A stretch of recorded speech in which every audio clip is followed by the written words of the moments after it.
Chuck Schumer eyes a second shot at raising the minimum wage through reconciliation.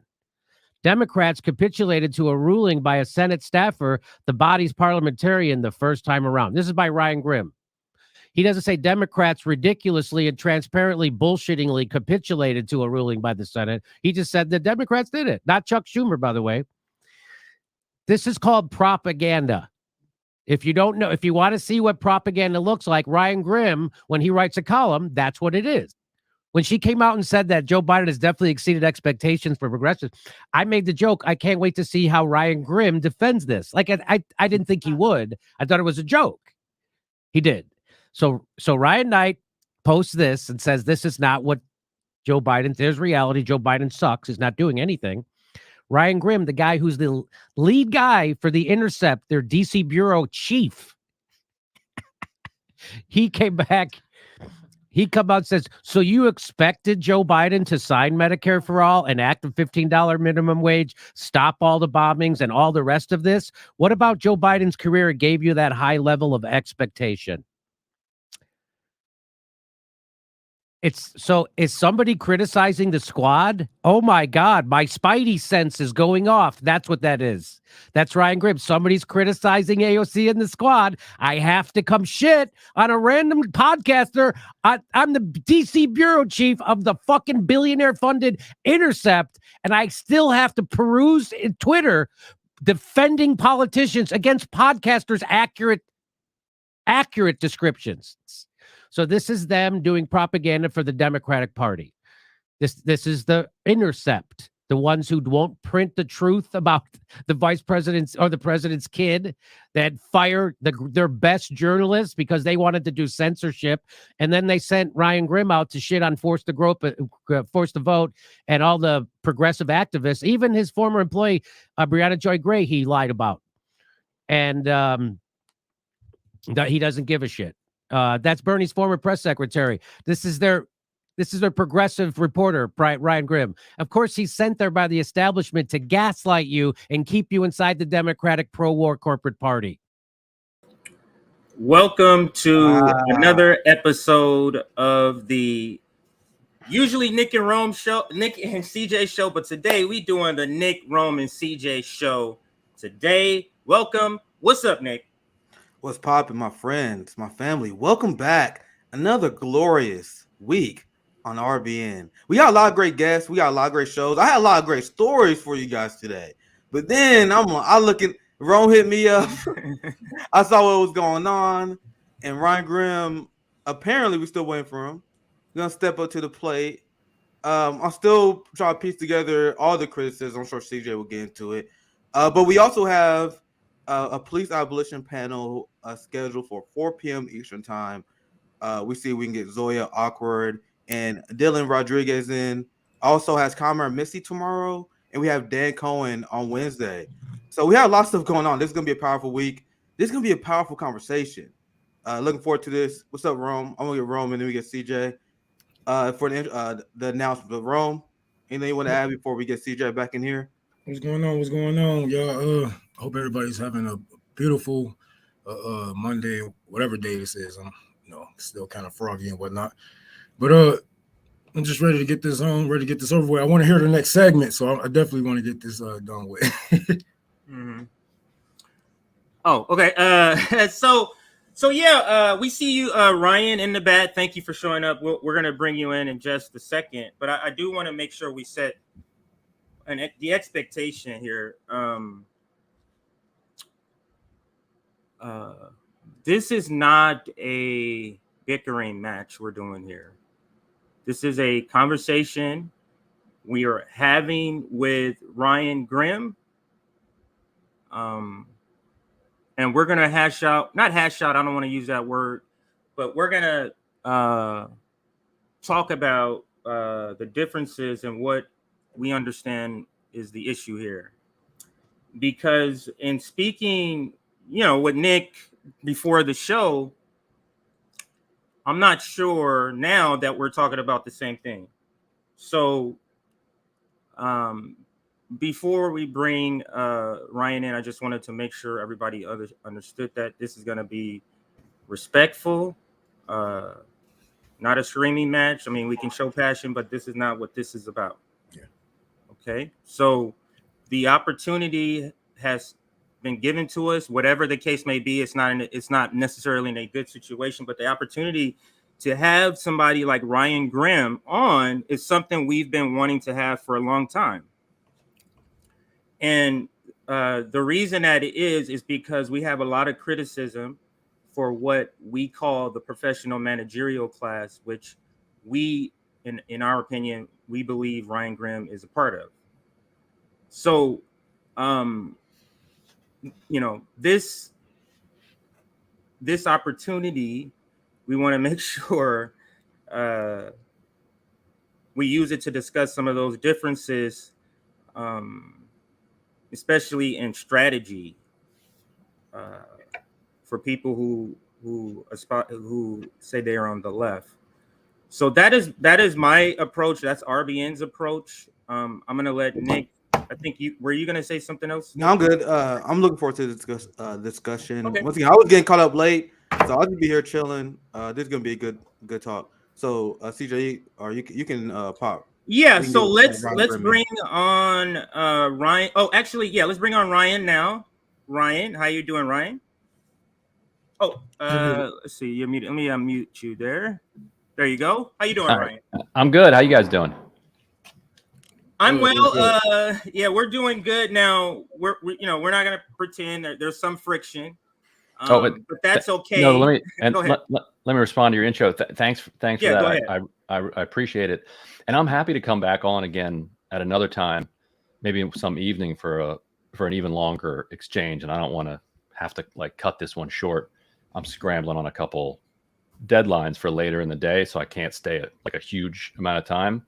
Absolutely. But I don't want you to think that that's because I don't want to talk, and I'm happy to Right. So it's 30 minutes good. How much time we have with you? I think we could do.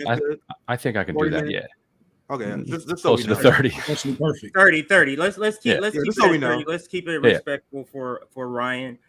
But so Ryan, let me just, because I have 2 or 3 sentences that briefly, from my understanding, then I want to give you the floor to just kind of, tell me where am I missing, or your perspective of just everything that went on. So basically, I saw a tweet of yours, Ryan, and I thought the tweet, let me see if I want to bring it up. Actually, Nick, can you bring it up? Because I have some other things set up. Or Nick, I don't have it saved, but I can find it. Just give me a second. Yeah, just give you a second.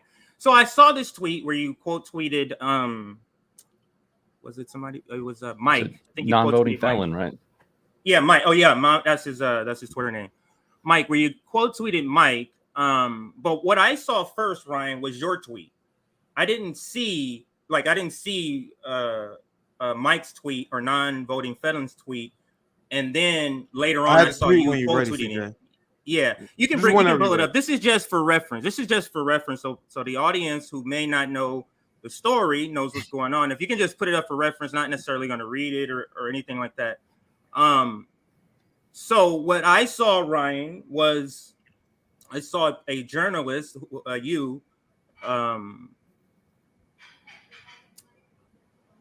advocating. I mean, I'm going to use multiple words, so whichever word you feel comfortable using, but advocating for, I would use shielding for a politician. That's what I saw. And know that you haven't been paying attention to our channel, but that just so happens to be one of the things that we've been targeting the last 2 weeks. So this is what I saw. I saw your tweet, and I said, oh, that's Ryan's tweet right there. Could you read it, Nick? My eyes are not as good. Just read Ryan's part there. Ryan responded to Michael, said, when the corporate media would talk about how Bernie Sanders got more money from the Amazon than any other candidates, his supporters knew that was a fake claim, that it was workers, not the PACs or executives. Now those same people forgotten that distinction, talking to Michael there. Okay, so and now I'm going to take you down and put up my tweet so that we can just get the story of what happened. So that's what I saw. And then this was what I tweeted. Now, I don't know if you deleted the tweet or if there was a Twitter glitch, But the reason I took a picture, because I usually just quote tweet the person and I don't take a snapshot, is because when I clicked on the tweet, it said this tweet has been deleted. And then I went back and just took a screenshot, clicked on it again, and just thought it was a Twitter glitch. It was still saying this. But anyway, this is what I said to Ryan's tweet, the one that Nick just wrote. Why the need to play Captain Save a Politician, Ryan? It's like a natural reflex for the professional managerial class. So I see this as a class thing, what I'm pointing out. And what I'm pointing out is the working class poor, the poor and working class, or working class poor, we don't care about any of this, like any sort of what's happening to the ruling class and their managers, in the same sort of sense that what happened with Nancy Pelosi's husband. That's not for us. We don't care about what is happening to the ruling class, to the people that are bombing millions of people, sending billions away while not doing nothing here. You know all the story. Like it's our perspective that the working class and the poor, we don't care what's happening to them, people spreading. We don't care necessarily about that. That's not a fight that is like, high on our priority list, is the point that I'm making. And I also feel as leftists that is what we should be advocating for, especially Ryan. And I'm gonna Rome, let's let Ryan chime in, but especially at this time, Ryan, when we've seen so many things just in a row that's happening to the squad, with the last thing with them now being strike breakers. Like this is the reason why we feel strongly we have no consideration for what's happening to these people. So I'm going to pass it to you. You tell me, from the beginning, from your perspective and everything, anything else you want to add. This is a great Twitter example of people coming into conversations at different times. Because these conversations go in streams, and sometimes you come in the middle and you don't see what happened at the beginning or the end.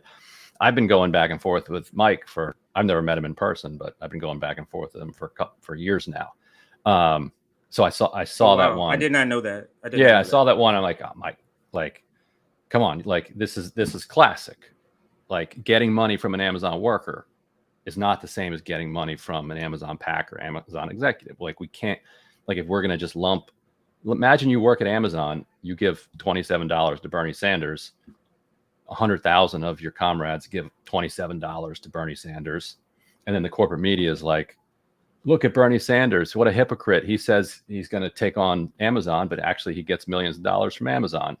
You'd be like, no. That's Amazon warehouse workers.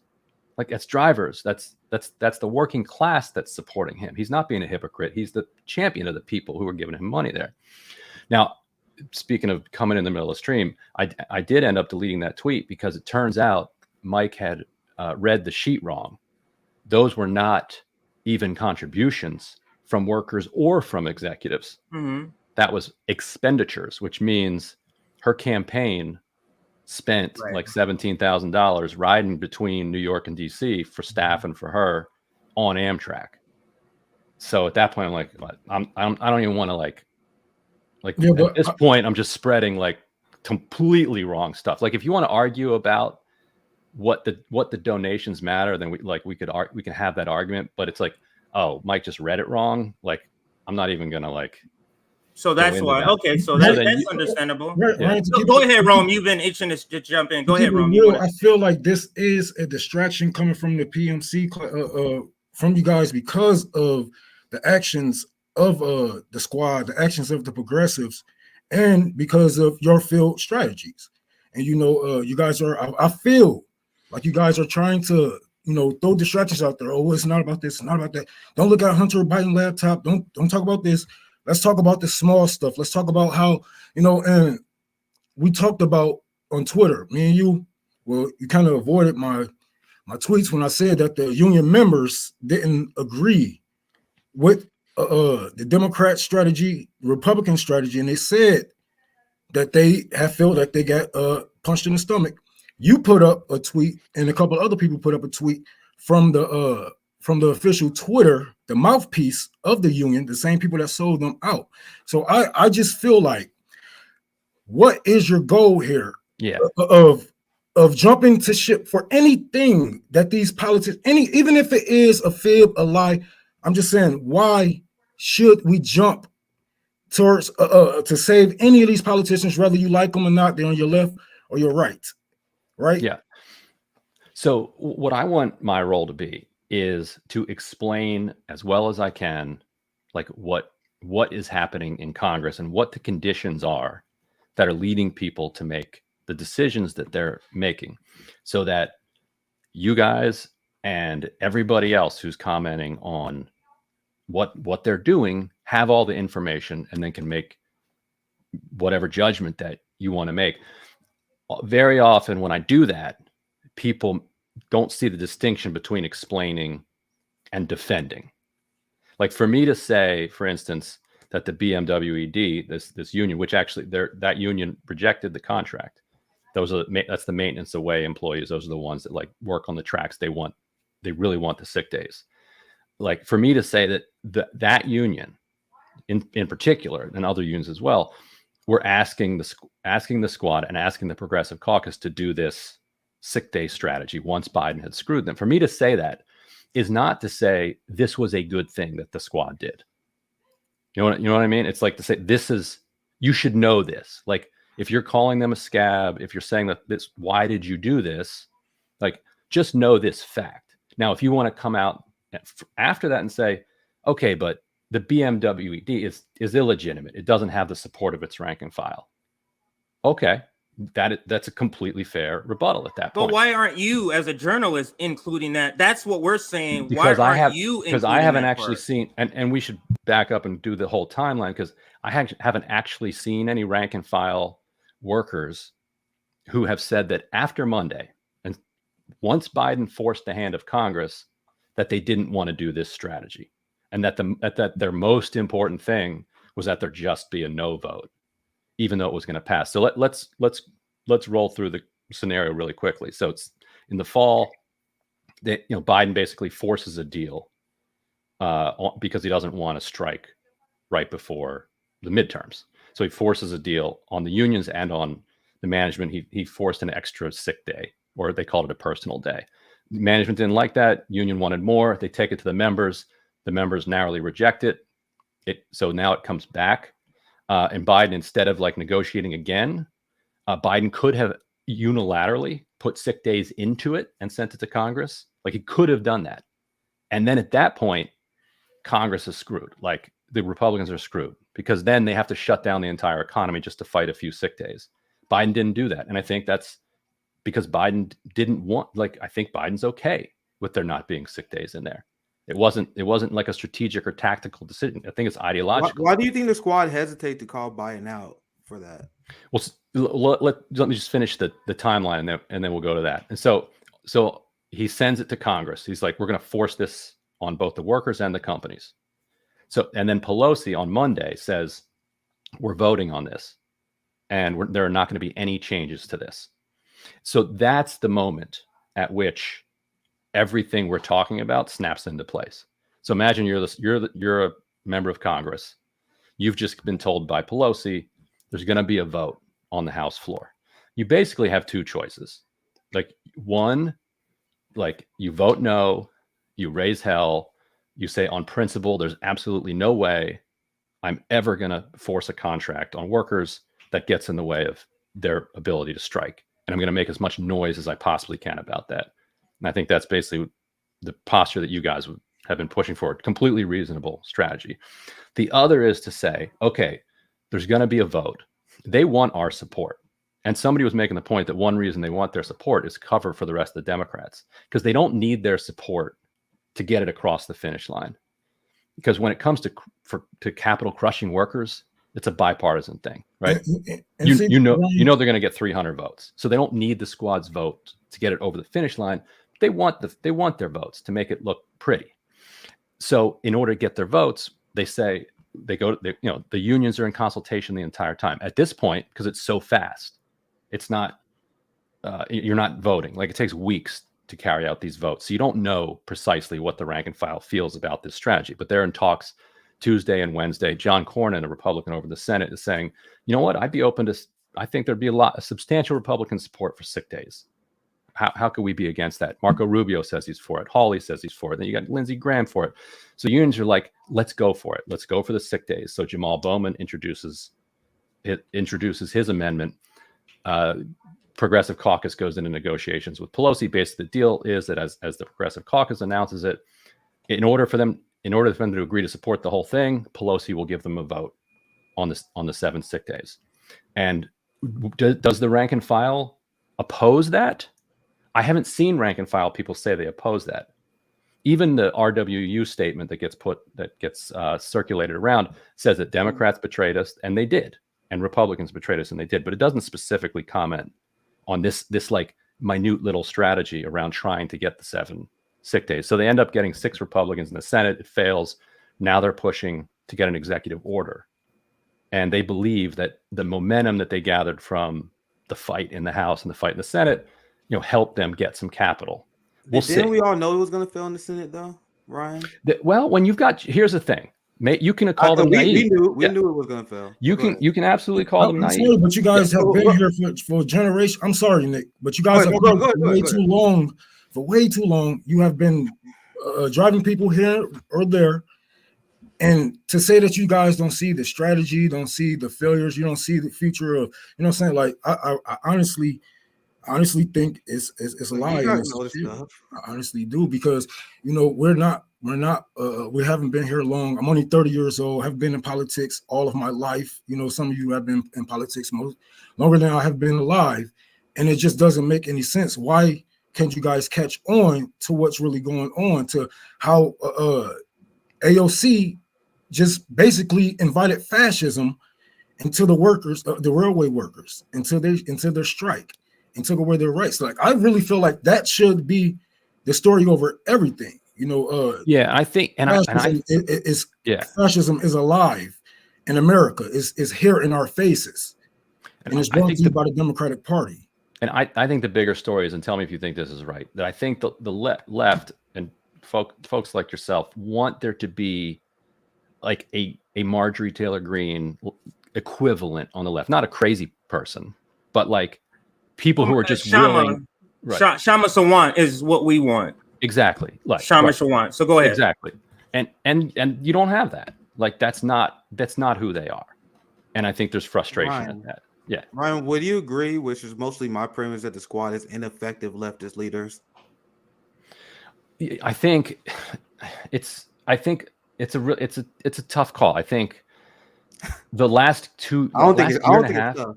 Well, go ahead. If you look at on a like global perspective, if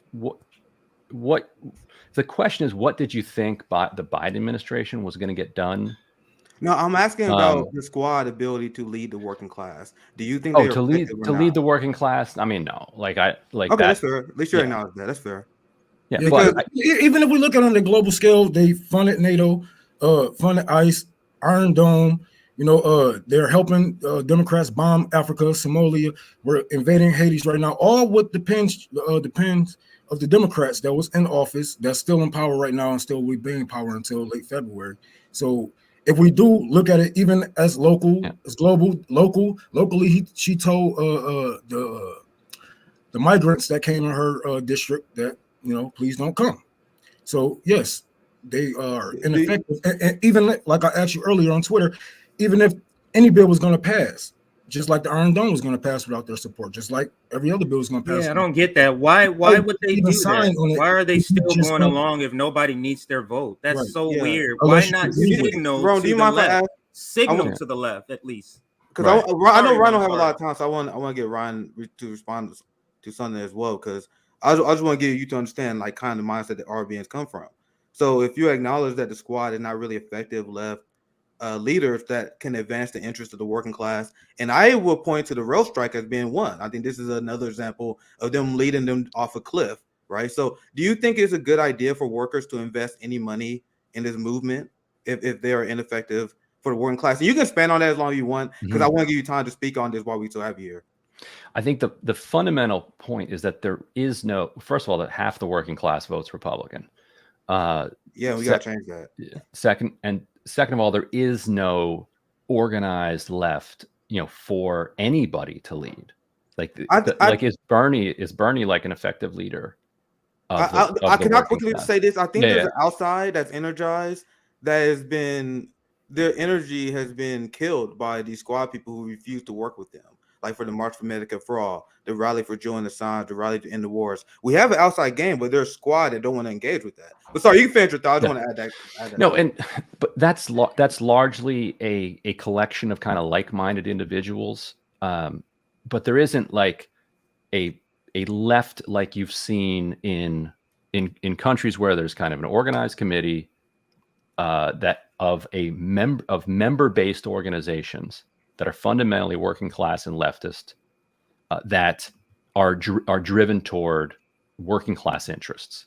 Like that doesn't exist. Like the progressive organizations in Washington, for the most part, are foundation funded, and to the extent that they're member driven, it's kind of like people on their email list who are recurring donors. Labor unions are kind of a significant part of the Democratic coalition.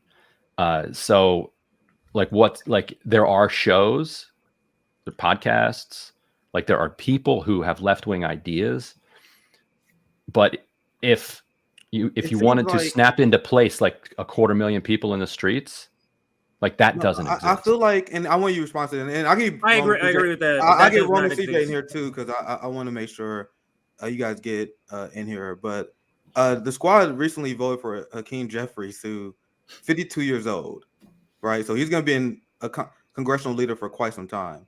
The Democratic Party just moved the South Carolina primary to number 1, so then they can have more conservative voters shape the primary. And the squad is like being complicit with these stuff. So what do you think of their long-term strategy? Because to me, this is why I say they're ineffective leaders. And the message of RBN is that we need to distance ourselves from these professional losers. Do you agree with that? And what's your reaction to that? Like I said, people should do like whatever they feel like they want to do. I was just giving people like information to do it with. To me, I don't know. I think it requires more humility. I think it requires saying, look, we don't know what's going to work. Voting is like voting once every 2 years is like the lowest bar. Like you have to clear to even be part of a member of society. Like there's so much like drama placed around the question of that act, when it's one day every other year. Like when building real power is outside of that. And so people like are always conflating them as just like either or. It's like, well, why? Like it doesn't. Yeah, I agree. I actually agree to that point. Let me chime in on that, because I have a slightly different take, and because I'm now coming to the belief, and it's through just trial and error, that doing both may not work, because doing electoral politics extracts so much energy that you cannot put into the other side. So I'm starting to lean towards that. But Ryan, let me show you. There is an article that kind of talks about this, and this is on the World Socialist website. This one's titled "Bernie Sanders DSA Play Crucial Role in Passing Anti-Strike Law Against Railroaders." Like, this talks about how that whole narrative, this is by Tom Hall, by the way, this whole narrative is a sham. Bernie Sanders agreed to unanimous consent already. That was how this bill was able to even move this quickly. So this is a sham that they knew was never going to pass, and it's to give cover to the left.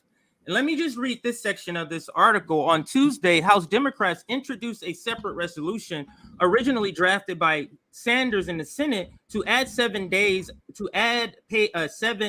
sick days on top of the contract they are imposing. This is a sham aimed at providing political cover. It had no chance of reaching the 60 vote threshold to overcome a filibuster in the Senate.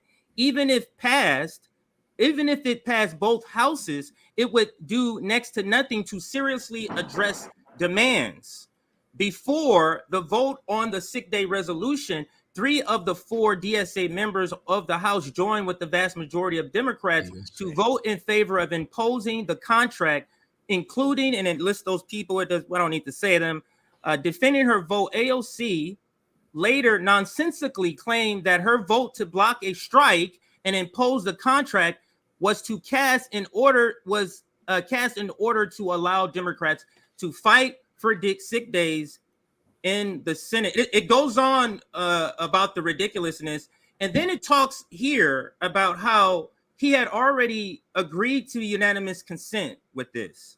So this is what we mean by this is just to promote cover so that the press can go, look at the Republicans not go for sick days. Those bad Republicans that hate labor. Wait.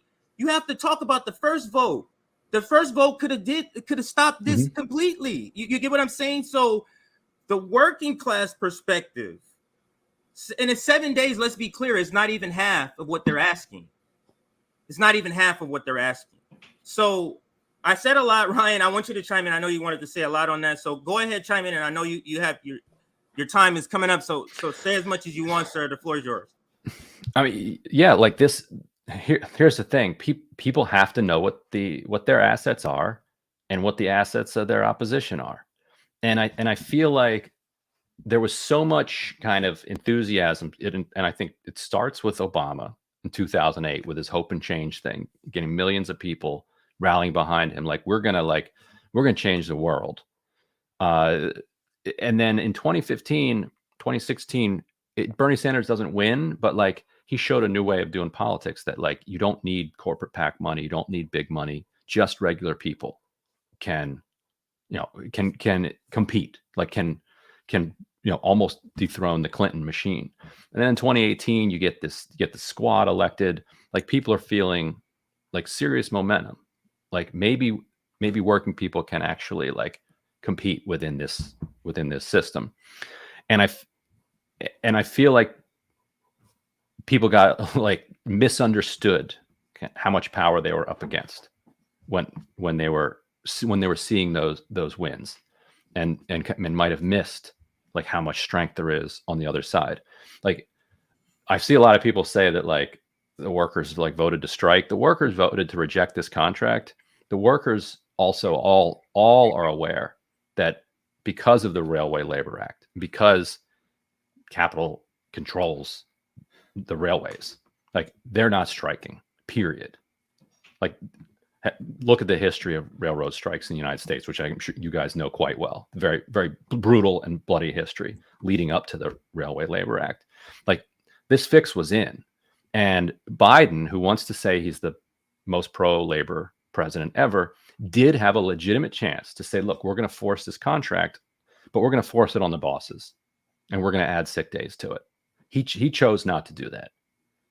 And at that point, it's true. Like it got, and I actually called it. I should have been on Predict It with this. But somebody said, do they have the votes in the Senate without the sick days to pass this? I said, they have 80 votes. And 2 days later, they got exactly 80 votes. They got almost 300 votes in the House. There's no bipartisanship on anything in this country. But when it comes to this, like you've got to know what your assets are. You got to be aware of how much power you're up against. Like this was going through. And so at that point, it's like, what should Bernie and the squad do? Like, should they protest in the streets? That's probably what Kshama Sawant does. And I completely get why people would want that representation in the House, and why people are frustrated they don't have that representation in the House. What they have is what they have. You know what I mean? So I'm not defending it. I'm just saying like this is what it is. I mean, yeah, this is why go ahead, Nick. Go ahead, I say it's very important for us to, I say, stay away from the PMC until we get our shit together, because a lot of the PMC, you guys aren't trying to lose access, and I know it. Like you have access to a lot of very powerful people, important people, and if you guys had the railway workers back, you have 500,000 followers. I'm pretty sure you can get at least 1,000 people out in the streets, at least 1,000 people out there in the streets. Use your platform for the people. If you are a class traitor. If you are for the working class, like a lot of you say that you are. But this is why I say that it's important for us to get our stuff together and stay away from the PNC right now, because a lot of you guys don't have a dog in this fight right now. You know, a lot of you guys sense of urgency really isn't there, and this is why, you know, even if it is a lie or a twig, somebody twisting the truth, a white lie against a politician, that's why we like, who cares? They are fascists. Like AOC literally voted fascism against what, right? So why should we give a motherfuck who says what? Right. But my thing is, like, a lot of my followers, they do care. Like, they want to know what's true and what's not true. Like, I get it. I get it. AOC stand adjacent? Because we've been called door adjacent. I'm trying to be funny, but would you call them the people who, like, your followers? Wouldn't you call them like AOC adjacent, Jacobin, National DSA? So that's sort of a like an overlapping, you know, category. I've got an eclectic bunch, because I got a lot of door adjacent hate followers too, and I'm like, I want to, like, I'm sure you do. I want to feed them real facts too. Like, I don't like, you know, so I got Republican followers. I got K-Hive people in my mentions constantly. Like, you know, it's a big world out there, and I got plenty of people on all sides of this. But yeah, I think you're right. But yeah. I mean, the Democrats, like, okay, people do lie on politicians. Like, come on now. They said Trump had a PP tape and ran that shit 24/7, right? And ran that shit. Yeah, like I said, I've called that stuff out, and then the liberals, and they come after you for that. Do people come after you for that? Yeah, absolutely. The important thing is motherfucker Trump. They see it as an us against Let me hear them what he said, thing. bro. No, they see it as an you're with us, you're against us. Like, so if you say anything that is seen to be defending Trump, like hey, there is no PP tape, like then you're with them, then you're with the fascists, you're with the MAGA types. Like, there's no. That's sort of how we view anything against the working class. Like, if you're against the working class. My other argument, and I made this to somebody, and I don't know who I made it to, and this goes to your point that the working class has got to tighten up too. Like, if you're going up against this amount of power, like, you don't want them to be able to undermine you. And when somebody says, look, you know, Democratic Party sold out the railroad workers here, you don't want some K-Hive person to be able to screen grab a tweet and say, look, they're out here attacking AOC because she bought train tickets. You don't have to listen to those people. They have no idea what they're talking about. Like, that undermines the working class, because then working people are, no. That's like, no. We have a bigger critique here. We all are in echo chambers, whether they big, small, medium. We all are in echo chambers. Niggas in the hood don't know who Jimmy Dore is. They don't know who you is. You know what I'm saying? People don't know who K-Hive is. They don't even know Revolutionary Blackout. And once, you know, this shit leaves Twitter, nobody knows. You know what I'm saying? So that's true. These echo chambers, everybody talking about this person, talking about this stuff, it's going to last for about a week, and it's going to die down because something else is going to happen. Somebody else is going to be starving. Some other bomb is dropping in Ukraine or whatever. So I just figure I'll say this. Fuck all politicians. Lie if you have to. Use propaganda against them. They lied and said that they had black support. They lied. They lied on us, right? They lied about the kids in cages. They lied about protecting them. They lie on us all the fucking time. So lie on them. Do whatever you can to spread your propaganda against our enemies. Those are our enemies. We do see it as war, Ryan. And I'm gonna Ryan, we do see it as a war, like really warfare, at least RBN. So I know it's about time for you to go. So I'll say this and then we'll give you the final word. And as you leave us, this is the contradiction on the left. And when you come back, you say you're willing to come back. We'll schedule that maybe next week or in a couple of weeks. The contradiction is that it's like what's important to people on the left, but not in the lowest class. What's important to them is not the things that's going to reach the lowest people. So the strategy of the left, and the thing is, the professional managerial class has an outsized effect on the ideology, the strategy of the left. So, like, we're being led by these ideas that's never ever. And they admit it. David Sirota, Marianne Williamson, they all say electoral politics is not about fixing all of these major things, but that's the people. We're here to say no more grandfathering these people in. No more 2 years, no more 4 years. We have to start taking care of them and advocating for them now. So that's my perspective, RBN's perspective. We definitely have the got last word. we definitely gonna have this conversation again later because tell your friends. we had there's still a lot I gotta ask you. It was a good conversation. I'm glad you come on. I give you props for that because there are a lot of people who just tell your friends they would never come on. So tell your friends. I still personally got a lot of You guys failed, Ryan. You guys failed. You was wrong about forced to vote. You can admit that. Yes, you was wrong about forced to vote. Republicans are enabling. Let him say his last word so he can go. What I'm going to say is this. Go ahead. Let us lead. Let us lead. That's all I want to say. Have a good day. And the only thing I was about to say, anyway, go ahead, Ryan, because we got to have a conversation later. I was about to say something. But No. We can do another time. I'll do it. Time. I appreciate the back and forth, and you guys make a fair point on the class analysis. Like you're not wrong. I mean, I grew up dirt poor, but I've had a good last like 15 years or so. Yeah. And so like I'm further and further away from that. Yeah, so you like Dr. Dre, you further and further away, from the hood, man. It is. And there's no, we live in such a precarious society that people who came from that retain a connection to it because you never know when you're going back to it. I did an interview with Cori Bush a couple, maybe a year or so ago, where she talked about that. Like she'd gotten her first couple paychecks, I think, of her, congressional salary. I was like, do you feel like you might be back in that car again? And she's like, oh, all the time. Like you never feel like you've escaped the clutches of this system.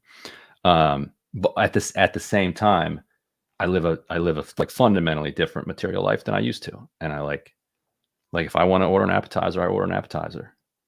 Like if I want to, if I want to go out to dinner on a Tuesday, I go out to dinner. Like that's a different world. And I have to, I appreciate the reminder of that. Yeah. All right. Well, thanks, Ryan. Go ahead, Nick. Go ahead. Yeah, go ahead. Thanks for coming. I'm gonna pop Ryan out. Thanks for your time. See you guys. Yeah. Yeah. We got to continue that was a great discussion. Give him props, Ryan, for showing up, and he's gonna come back so we can have a longer discussion about class, because that's what really this is about. And go ahead, Nick. You're gonna chime in. My takeaway. At least they acknowledge that the squad are ineffective leftist leaders, right? Mm-hmm. That's what I wanted him to acknowledge, right? And that's the message we had. Like what I was trying to do during my part was to show that he can at least nod and agree, right? And I'm sure that now that he got time to talk to us, he cooled off. Because when he said that RBN lies to his support about super chats, I'm like, come on, man. We don't. We have a good point. Yeah. And that was I think that was anger, just based on the conversation. He could have did that more out of anger. He was upset because of so that's why I was like, I guess he cooled off after we talked to us. But it's like, and that's why I was curious what he meant by that. And that was mostly because of the Michael miscommunication or whatever. But RBN, our message is very similar to the people of the managerial class, the boutique left, that had the critiques of the squad. Like, for example, I'm gonna show you guys this. This is Dr. Jill Stein, who called out the squad selling out the rail workers, right? And then you had Kashama Sawan. I can pull the Kashama tweet as well. Here it is. You had Kashama Sawan, who called out the squad for being union busters. Here it is. So I see well-established members of the professional managerial class, and this kind of the line I was going to get down. Now I got cut off kind of, but Kashama Sawan said all but one squad crossed over the picket line, voting with the Dem rep majority to break the rail worker strikes. A socialist can't be a strike breaker. Right. You guys see, while I was walking him down this path, and I'm glad he agreed with me that the squad are ineffective leftist leaders. And I was going to say at the end before I let Ron chime in, I want his coverage to be more reflective of that. I feel like his coverage is not. He said he criticizes the squad, which he does. But we need Ryan Grimm and Intercept. We need TYT, Majority Report. We need all these people we criticize. I criticize them because obviously I want these people to do better. We need you guys to hold these people accountable. If I can have a 5-minute discussion with Ryan Grimm, and it only takes me 5 minutes, only took me 5 minutes to get him to acknowledge the squad is not in our best interest to invest in them, that they're ineffective. Why is that not reflective in your coverage? And why are because his coverage is not for the working class, it's for his class. That's why. Yeah, and like we keep talking, and I know he said it out of anger probably because you were going after him on Twitter, but why is it when the RBN say these things, we get immediately accused of as grifters?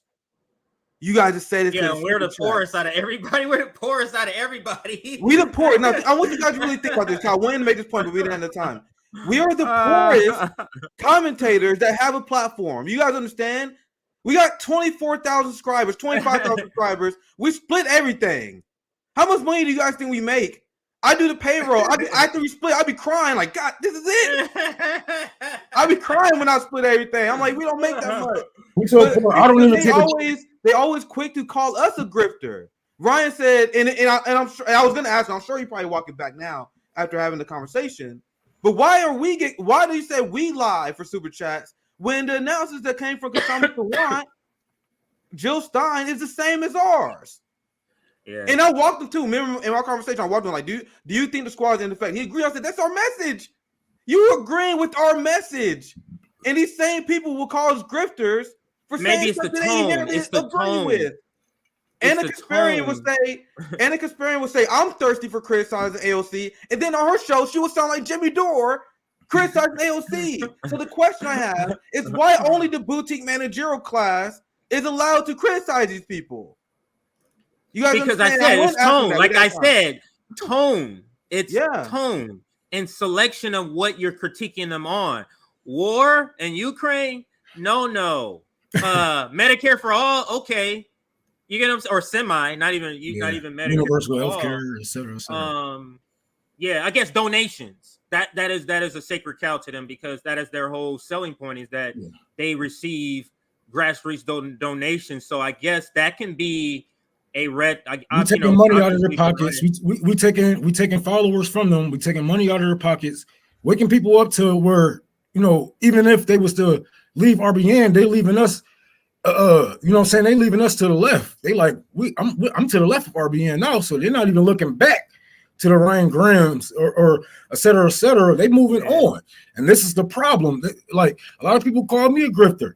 Same people call me a grifter. Has a podcast. They do all types of the same shit. I'm like, how fucking grifter? We doing it. It's because I do it. I literally see someone, and I'm not gonna say her name, but we all know if you're on Twitter. I literally see someone who always called Jimmy and RBN grifters, and then she was like, "Hey, yo, can anyone chip into my GoFundMe? I'm struggling with bills." I'm like, I don't got any problem with you doing that, boo boo. That's okay. I'm advocate for that. But how are you gonna do that and then call people who criticize your favorite politicians grifters? But anyway, go ahead, Ron. You guys know what we're talking about. They do this all the time. Nothing wrong with fundraising online, by the way. I have no problem with that. But how are you going to fundraise for yourself and then you call other people grifters because they say stuff you disagree with? Someone's playing that logic to me. But go ahead, Ron. No, I didn't get everything I wanted off my chest, of course. Yeah, we need more time. We have three of us. All three of us want to say stuff. I really think he'll be back, and I think it was the conversation went like we knew it was going to go, which was very respectful. Even though you got passionate, I think he didn't. I don't think he took that as you. Yeah, because I just couldn't take too much of that. You were upset. You were upset about this, and this is your opinion. So go ahead. Yeah, I'm like, I just couldn't take all that. I'm like, look, man, these people are fascists. I don't give a fuck what these niggas say about them. They can say Joe Biden just jumped through 10 hula hoops. I don't give a fuck if it's. I don't care. I mean, what can be more fascist than breaking strikes, Nick? What like what other that's one of the tenets on here it says. I'm trying to look for all the super chats to make sure. Okay, you start all the other ones. The newer ones I start. Yeah, okay, I yeah. went all the way back. We have our Okay. panel. We have our panel coming. Well, let's get through those. Yeah. So we want to let's do super chats before the panel. And obviously you guys can stick around. I'm gonna have Zoya, Awkward, and Dylan Rodriguez. We're gonna talk about police abolition and also talk about our 7th demand. If you guys don't know, I co-founded 10 Demands, and we've been doing a series where we cover all of them. We're gonna have a great guest, someone who's really great on abolitionist theory, Dylan Rodriguez. He will join us. But let's go through these super chats here. One second. Let me do one announcement. Let me do one announcement. You can leave it up, but let me just do one announcement really quick. Make sure you join our Substack. Don't forget, Discord has launched. Our Discord has launched, and the only way to get to our Discord is to join our Substack. Our Discord right now, we're launching it to exclusively to Substack subscribers. So if you want to join our Discord, subscribe to our Substack. We'll be sending out the link again later tonight. We sent it again to some new people who just joined. We had like 20 people join after we put up the post yesterday. So we sent that out this morning. We're going to be sending another one later tonight. So join our Substack so you can get that link later tonight. The link will be expiring soon. Join our Substack. Like the video.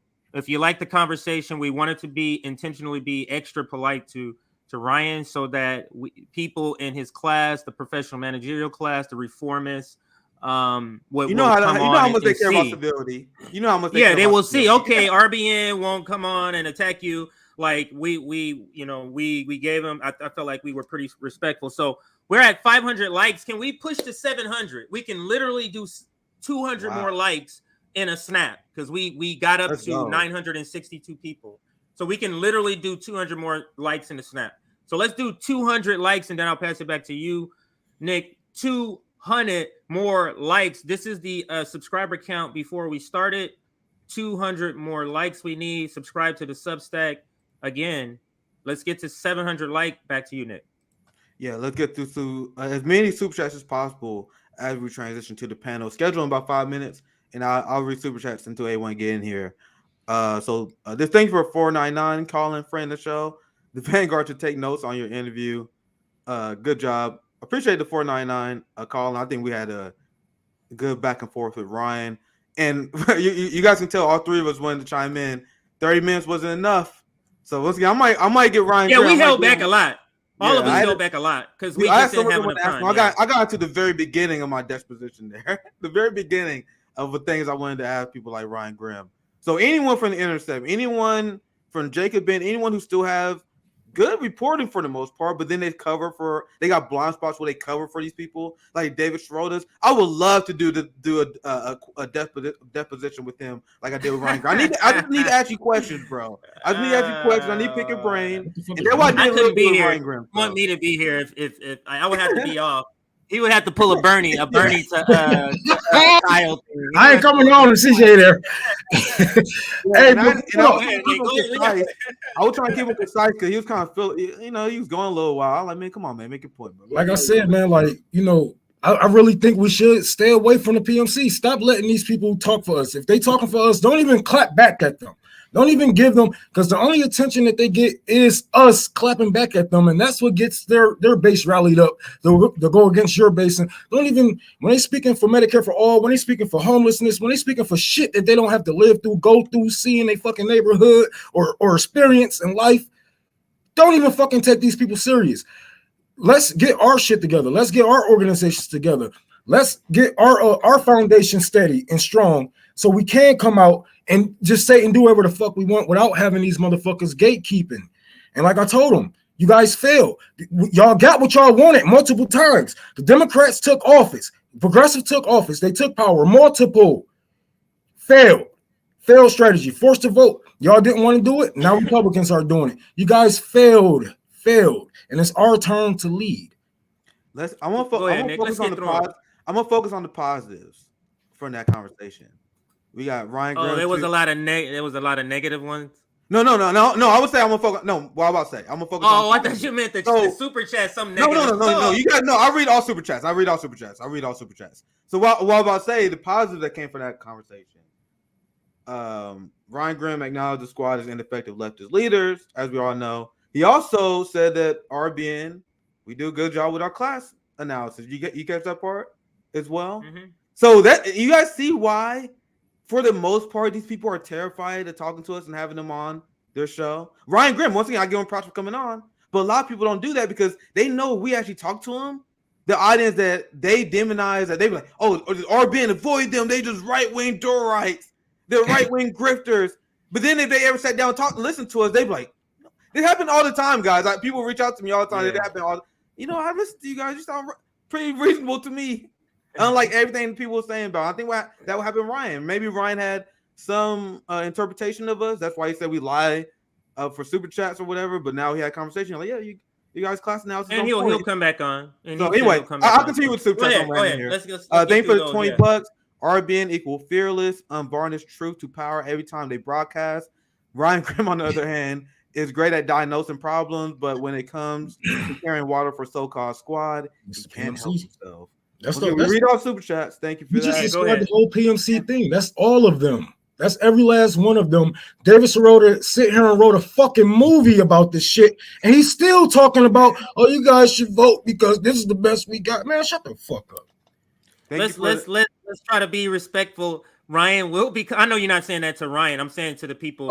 I'm talking we're about. We're trying to be respectful. We want to critique and be tart with our critiques and be spot on. I'm not trying to tone police. But let's be respectful because I can do it all the time. I can yell and call you out, and you feel my passion. But you'll know it's all policy. It's all facts that I'm spitting. You get what I'm saying? Right. So let's keep it factual spits as you're being very aggressive. Even our audience, that's how we want to come at. That's how we want to come at it because the aggression is showing no more grandfathering these people in.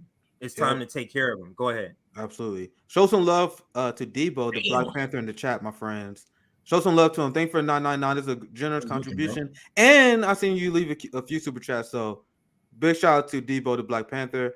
RBN doing big things out there. I'm proud of these young men and the Queen Savvy. Much appreciate. I'm just going based on your profile picture. Hopefully I'm not wrong. But appreciate you, brother. That means a lot. Solidarity, my man. Appreciate it. Oh yeah, I don't want to get a super sticker. I think for $5, it's solidarity from Kenneth.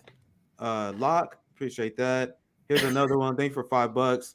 Fire Faye. My honest opinion is that Ryan Grimm was intimidated talking to the true class warriors that are RBN. Well, you can say that he's the least intimidated out of all the professional managerial class, right? He's the only guy. Up. He's like the only guy that was like, all right, let's. Yeah. I had disagreement with you guys. Let's come on, talk about it. How many people are doing that? And he said he would come back, so I give him major props on that part. I do give him. Robbie had to do a whole other segment about Nick ass behind his back. Go ahead, Nick. With this. Yeah, and Zoya and Dylan, I see you guys. We're gonna transition to the next segment here very soon. I introduce you guys. Our next segment will be starting. So I'm gonna read about 2 more super chats before we move on, and then I'll say the rest before near the end. Let's get into the next one. Thanks for 99 Brent. Modern technology and social media doesn't define anything about the working class truth because they don't get equal representation in dialogues on topics that affect them. Well said, Brent, and thank you for the 999. This is a solidarity super chat. They're scared of RBN. I love it. At least Ryan not scared, but a lot of people are not like. A lot of people refuse to hash out these quote unquote giant disagreements they say they have with us, which mostly them just shielding politicians and they can't really defend them. So. Let's go. The next super chat thing for the $5. My only agreement is the working class has to step up. We do. A lot of us have to. I agree with that too. We're trying to do that with the working class. Go ahead, Nick. Yeah, and a lot of it, and this is the point I made to Ryan, dude. I kind of agree with that. You know what I mean? Because the working class is out here. Like there's anti-war rally during the Obama administration. There was Occupy Wall Street. There was the George Floyd protest. We was at March America. So we were there. The working class who fucks up, who are they? The working class who fucks up, they are the people who are led off the cliff by fake, phony leftist leaders like you see in the Democratic Party. So the working class who fucking up, they're fucking up because they listen to Lena Turner. They're not fucking up because of radical Marxist ideology. So that's why I add to that. Last super chat, and I see our panelists here.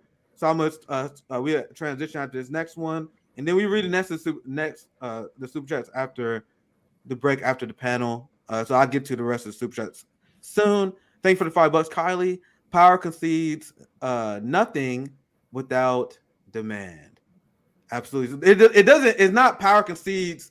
If you get congressional politicians to stop a strike and negotiate for you, Just vote for me. Just vote for me, and I'll get you everything you need. Just vote for me. Vote for me. I give you everything you need. So anyway, I'll read the next rest of the super chats later. So feel free. To go ahead, CJ. I was just gonna say I am gonna check out and come back. I have to go make a real quick run. Yeah, that's okay. Drop some stuff. They said my daughter daycare, she had an accident, so I got to drop some dry clothes off. So I'm gonna go do that, and hopefully I'll be back to chime in. You're gonna be on for at least an hour, Nick. You think? Yeah. So this panel is scheduled for just about 45 minutes to an hour. Okay. So hopefully I'll be back. If I don't, I'll be watching. Yeah, I'm definitely gonna be watching. Yeah. I'm about to head out. I'm gonna drop out. I gotta go smoke after that shit, man. I'm gonna go suck down a damn cigarette. My nerves is bad. But take care. I'm about to be watching. Dylan, Zoya, hey, y'all. This is gonna be a great panel. I'm about to watch it. I'm watching it right now, actually, on my other phone. Yeah.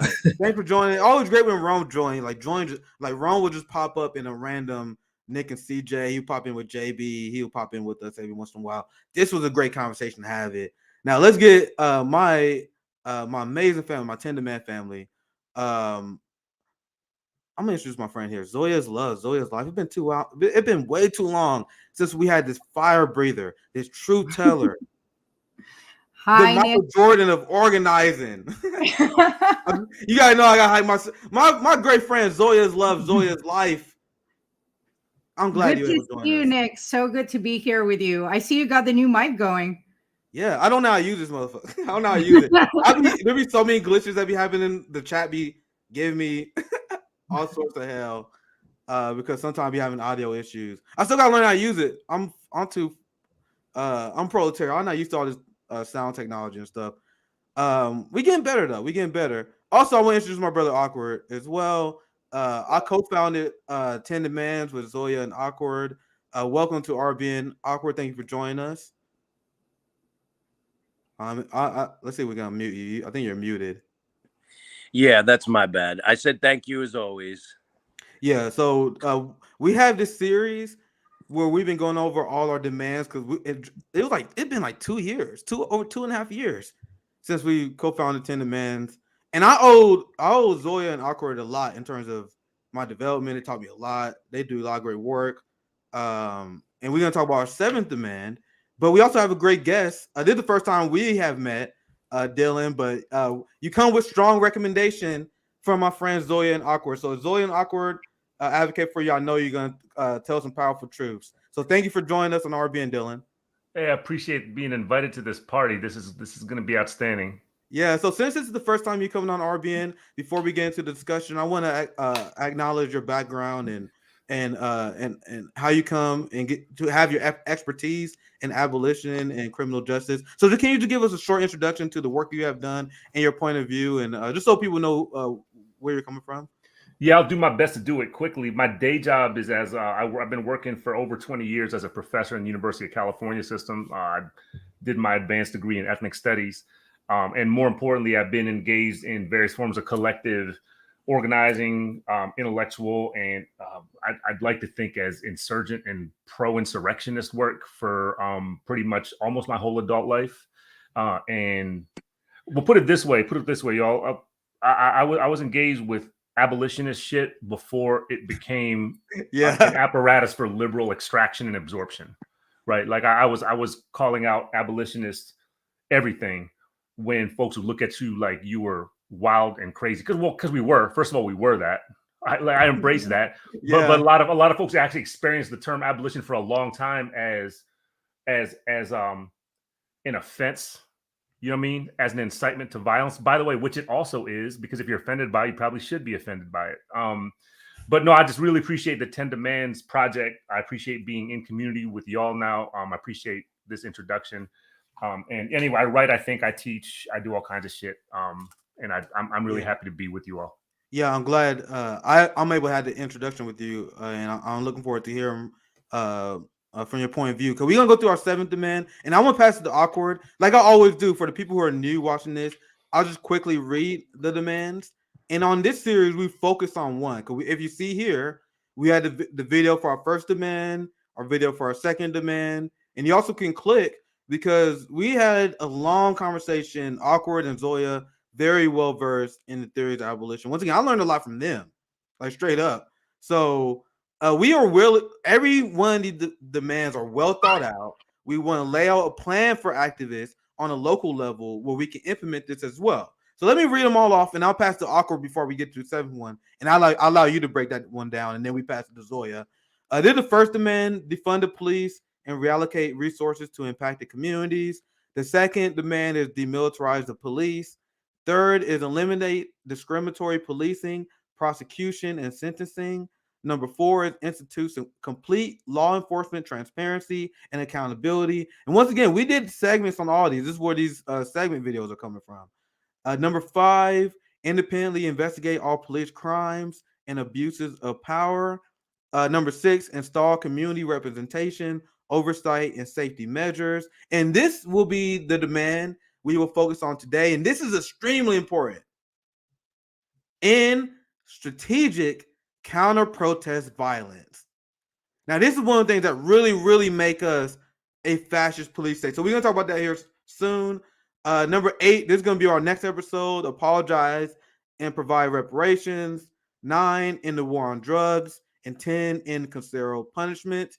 And our website is 10forjustice.com. You can read about all those demands if you want. But I want to pass it to you, Awkward. Here's our 7th demand. This is going to be the focus. And if you want to speak on anything on the other demands as well, you can. But do you want to do the introduction for the 7th demand for our video series here, Awkward? Sure. I don't usually read them, but I will say before I say anything that I had the opportunity to interview Dylan months ago, and it remains the most important interview and best interview I've done. And, I gotta check it out. I gotta make sure. Man, yeah, I know he probably send it to me after this if you get a chance. Send it to me. I will. And I know he probably hates it, but I call him my hero all the time. So this, nice. Having Dylan on with us is important to me. Look at his face. I'm nobody's hero. Hey, later you can meet my 15 and my 19-year-old. They will tell you I'm nobody's hero. I love you and I appreciate you though for saying that. I know, man. And my wife would say that too. I think I got my kids though believing I'm a hero. But anyway, moving on. So yes, we live in a country where, in 2020 alone, 14,000 protesters, Black Lives Matter, Antifa, etc. I mean, this includes Army vets. It includes Walls of Moms. Were arrested in 2020 alone. Yet federal judges have gone below the government's sentencing recommendations in 2/3 of the Capitol rioter cases.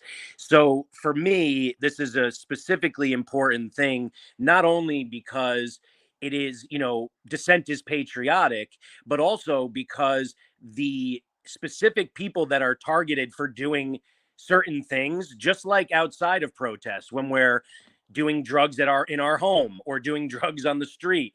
White people do drugs more. White people sell drugs more. Or I should say, white people do drugs the same amount and sell drugs more.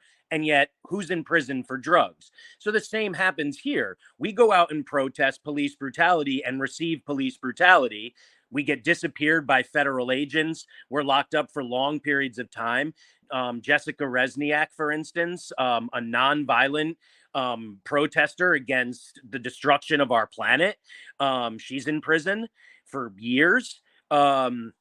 Meanwhile, if you do something on behalf of fascism, on behalf of Nazism, on behalf of hate, then of course you get away with it. So that's where I stand on it. And I apologize. I don't want to read this. I think it's really important that everyone go to the site 10forjustice.com and read all of these things. But to put it simply, you shouldn't be arrested for protesting. If you are, you shouldn't be sentenced and prosecuted. You shouldn't be in jail. Anyone who's been incarcerated needs to be freed immediately. And we need to change the laws that enable cops to not only arrest us and put us in cages, but also all the work they do to terrify us and injure us and kill us with the variety of weapons they've been given from the federal government. Thank you, Awkward. Always a lot to say there. Zoya, I want to get you in here. And then Dylan, I want you to speak on this as well. One thing I want to add, because I cover a lot of foreign affairs, and I always like to point out the hypocrisy of our state. You have Zionists, you have neocons in our country that demonize countries like Iran, Russia, and China. And they say, look at these authoritarian countries. We are not allowed to descend against the government. And I'm not even going to speak on that criticism. I'm here as a citizen of the global empire. I'm going to call out the West contradictions. So that may or may not be true what you said. But I remember what happened in 2020 when you guys used tear gas on protesters. And guys, do you guys know tear gas? That is considered a war crime. Our government used war crimes to stifle the dissent of their citizens that protest against the state. So any criticism you have on other countries is null and void, considering what you do. So I'm gonna get Zoya in on that thought. Dylan, I'll get you guys you in after this, and then we can open the panel. Awkward if you want to chime in after them as well. So Zoya, go ahead if you want to add to the discussion. Yes. So first, I'll read the demand, and it is a very Thank you, Zoya. Yeah, I'll put it on the screen as well. And it is a very important demand for the times that we're facing, as our right to protest shrinks by the day, and all the things that you mentioned are happening. So it is to end strategic counter-protest violence, repeal all anti-protest laws, terminate all officers guilty of arresting or applying unnecessary and excessive force against protesters for violation of their civil rights as guaranteed by the First Amendment. Ban the use of tear gas, pepper spray, rubber bullets, and all other crowd dispersal methods. Strip police authority to issue dispersal orders. Expunge all protest-related convictions and free all protesters in jail or prison. So this demand really enables our ability to protest for any of our rights, for any of our demands. It's really crucial for us to be able to protest this government and unjust actions in some way or form. And what we saw during George Floyd, that even peaceful protests, which most of them were being attacked. And I sent you an image, Nick, of what happened during those protests, which, you know, this is just a small window into it. But decades ago, I used to be able to go protest for environment and other causes without real fear of repercussions. I thought I might get arrested, and I was prepared for that, but I didn't fear violence. And I used to even take kids with me. Now, having lived through George Floyd, it's become such a military survival environment that I would never dare bring a child into it. And we saw how violence escalated even to the point of Kyle Rittenhouse, who got off for actually shooting people. So I feel like we're really in danger of having any recourse against our government. We see that the people we elect to power do not represent our interests, and protest is all we have left, and yet they're trying to strip that away from us. We've seen pipeline protesters are being charged as domestic terrorists under the Patriot Act. So now anybody that opposes government action can be put into this domestic terrorist category. That's fascism, guys. Is this what you want me to show, Zoya? But that is exactly what fascism is. But go ahead, Zoya. No, that's a different one I want you to show, and it's a good reminder as well, because protests have now become illegal in several places, including West Virginia. Like we see here, it's illegal for public employees. So teachers are right now illegally on strike against the law. It's literally illegal for them, just from a worker perspective, to go out and protest for better wages. But they have gone so fed up that they're currently breaking the law by protesting. This is a good one to your international point, Nick, as how our protest rights are being impacted. Yeah, I was going to cover this with Misty tomorrow, but this is a great video because now you literally have the ruling class people saying this out in the open, appealing to their liberal base, their authoritarian base. Well, they're like, yeah, we're going to have measures in place where we can stop these disruptive protesters. And then they say stuff like, oh, they're white supremacists, they're right wingers, and they use that to justify giving state more power to stop protests. And then they always use that power against the left, Black people, indigenous people, and other marginalized communities. Do you guys understand? But Zoya, sorry, I want you to continue. Yeah, no, I think it's a great segue for us to actually play that video just for people to hear. You want to play which video we playing? The James Melville tweet? The one that send me a few. I'm trying to figure out which one you want me to send. It is the police escalate violence at George Floyd protest. Is that the one? The video? Yes. All right. You see when I pull it up. My friend Zoya always sending me powerful receipts. she's like the unofficial researcher of RBN. Cause a lot of stuff I be covering, like Zoya know I'm gonna talk about it. She's like, "Yo, Nick, you see this?" I'm like, "Man, thank you for sending me that." I think this is the video, right? Yes. Okay, let's play this. The title is "Police Escalate Violence at George Floyd Protests Across the U.S." So great video. Let's dive into it.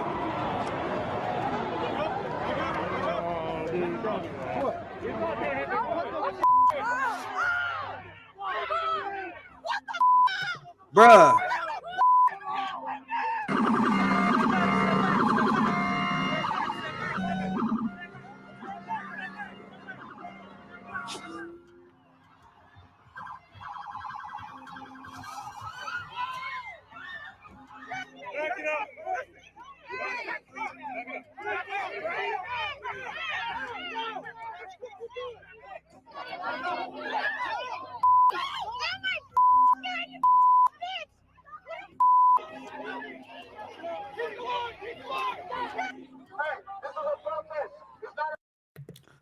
So as you guys continue to watch this, I want you to think of the liberal reaction if this footage was coming from Iran, China, or any other countries that we demonize. This is the authoritarian hellhole that I thought we will become if we enacted socialism. That is what they tell you when you grow up. But this is what we are going through right now. Right now. Under a capitalist neoliberal United States.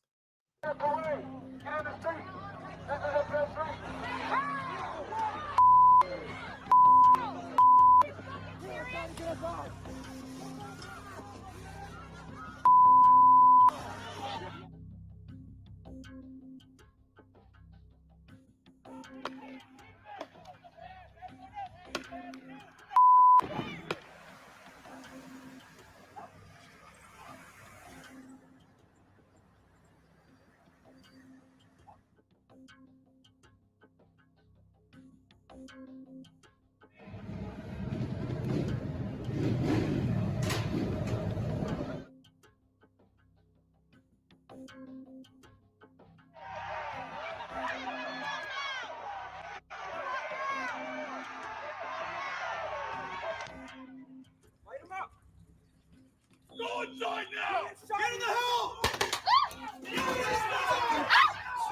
He said light him up. Jesus. Get in. Those weren't even protesters. Those were people in their neighborhoods outside Minneapolis. Jesus, just sitting on their porches. Christ, man. Yo, everybody's a fucking protester. You know what I mean? Like in that police lens, everybody's a fucking protester. That's why. It's us versus them. That's how they see it, guys. Us versus them. We need to start seeing it the same way. So, Dylan, can you do me a favor and bring this back to, how this relates to a larger abolitionist framework? Yeah, I can try, y'all. I mean, there's a lot to be done with this, but I think one thing that the diasporic Black revolutionary abolitionist tradition, I think, teaches us is that the thing that we now call counterinsurgency, which in this case is about the repression of really primarily Black liberation struggle, and then other forms of liberation and anti-colonial struggle that have a relationship to Black liberation struggle, that there's an ongoing, one-directional, multifaceted attempt to wage war against all forms of liberation struggle. So what you see here in the seventh demand, I think, is a start. It's a bare minimum, right? And here's what I'm gonna say is that if we think seriously about the long history of counterinsurgency. I mean, not only does it play out in what you see in these videos that we were just looking at, right? Counterinsurgency is very much about police repression of, I'm not going to call them protests, right? It's police repression of forms of collective gathering, forms of community making that pose any potential threat to business as usual.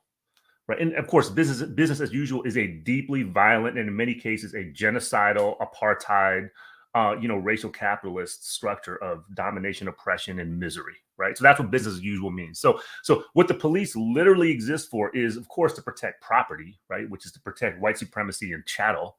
But it's also to establish and militarize on this larger climate of business as usual, which means that really any form of community, and I'm using community as a verb, right? Any form of activity that constitutes the making of community that poses the potential to disrupt business as usual becomes cause for that form of war making that I'm talking about. Well, we can call it repression, we can call it strike breaking, we can call it whatever we want.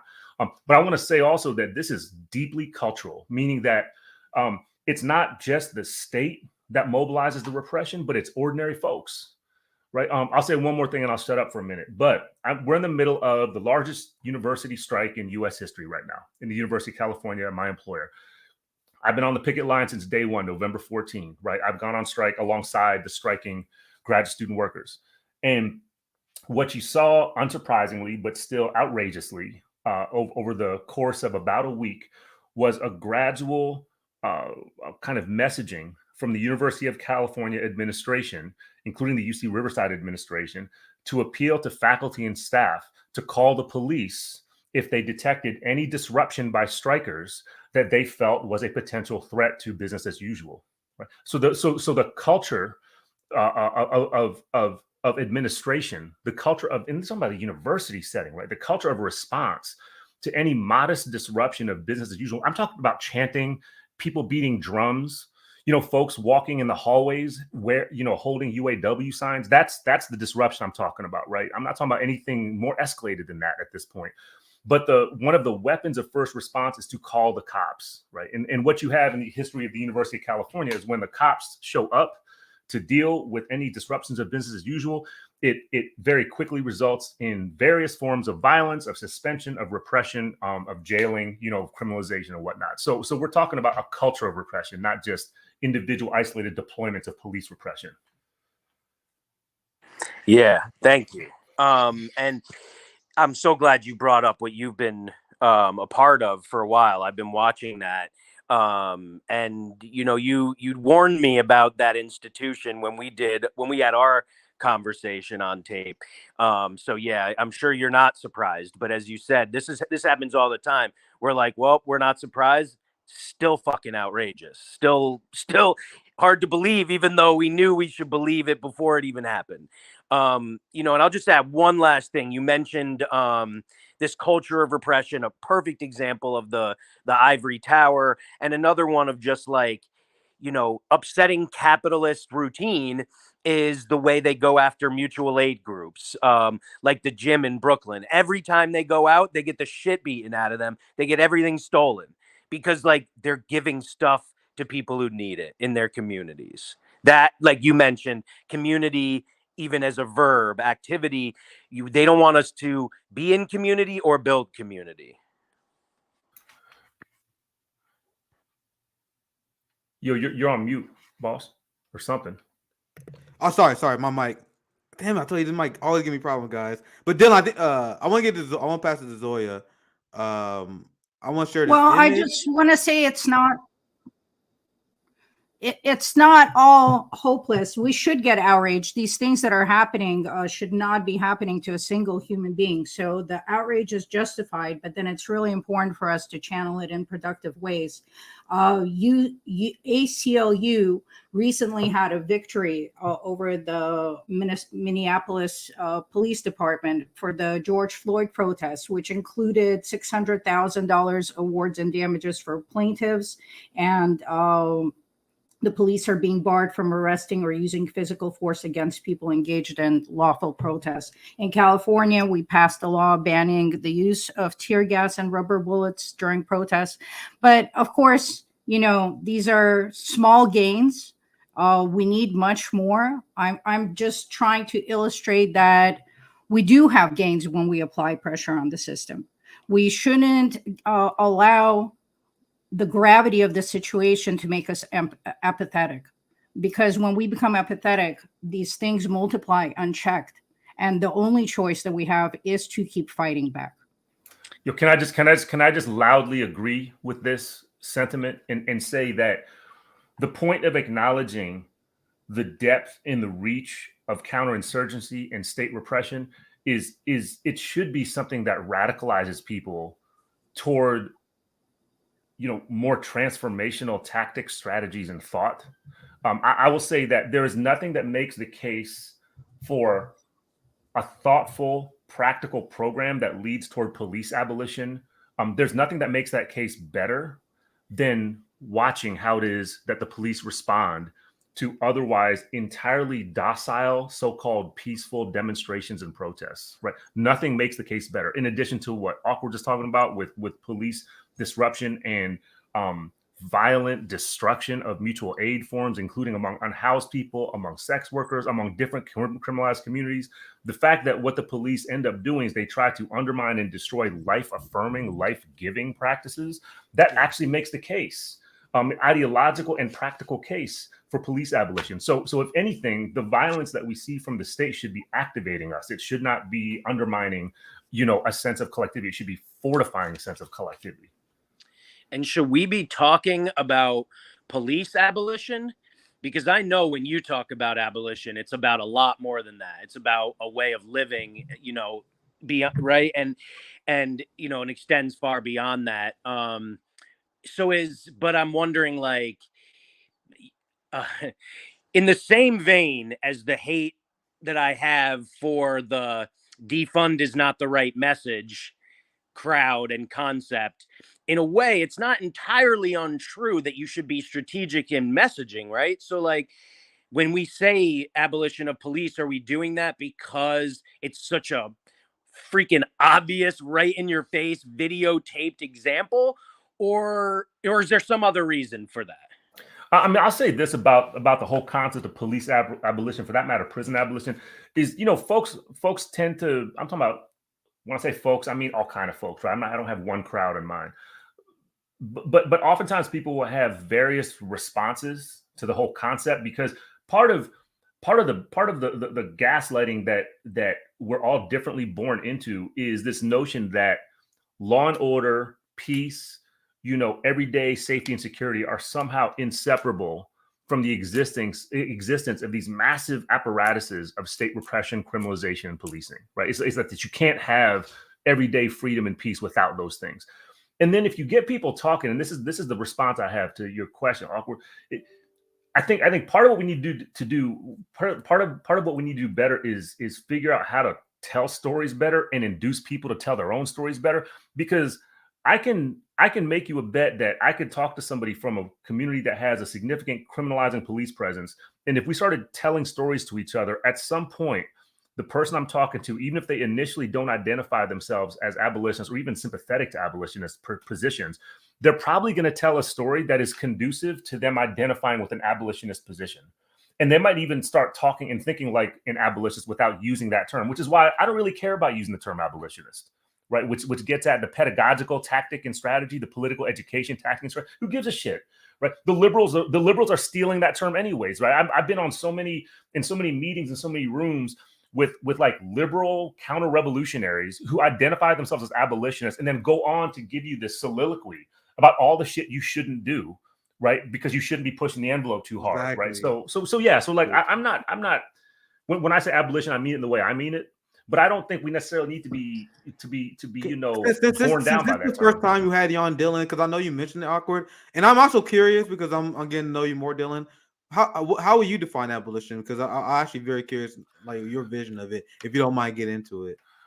I have a short definition of it that I'll give you, which is abolition means the total, absolute, creative destruction of the civilization project. Right, the civilization project with a capital. I like that definition. I like that's what it means. It's simultaneously destructive and radically creative, and we have to have both. Right. It was actually, I'll say this: artists, the community of artists that engage in the Strike MoMA movement in New York City, they're the ones that drove it into my head that emphasizing the destructive necessities that accompany the abolition of civilization, right, is in no ways pessimistic. It is in no ways nihilistic. It's that destruction is actually part of a creative process, right? So those things are artificially separated because of, the way that Lord Shiva taught us. Yeah, right. Can we say this? Can we say this? So that's how I understand it in a nutshell, right? It means everything. You know what I mean? It means everything. It doesn't just mean the cops. It doesn't just mean prisons and jails. It doesn't just mean detention centers and borders. It doesn't just mean extraction of environmental capacities, resources, and life-giving things. It means that you actually have to completely and utterly destroy and transform this project. And I think we're actually in the process of doing it, by the way. There's not some fantastical shit, right? Utopia is already here. Like, people are already doing that stuff out of necessity, because otherwise they wouldn't survive. But people are doing counter-civilizational, anti-civilizational shit all the time because civilization fucking hates them, right? And if civilization hates you, the only way you're going to live and thrive and have community is to do anti-civilization shit. And that's been going on for centuries, that some people don't pay close attention to it.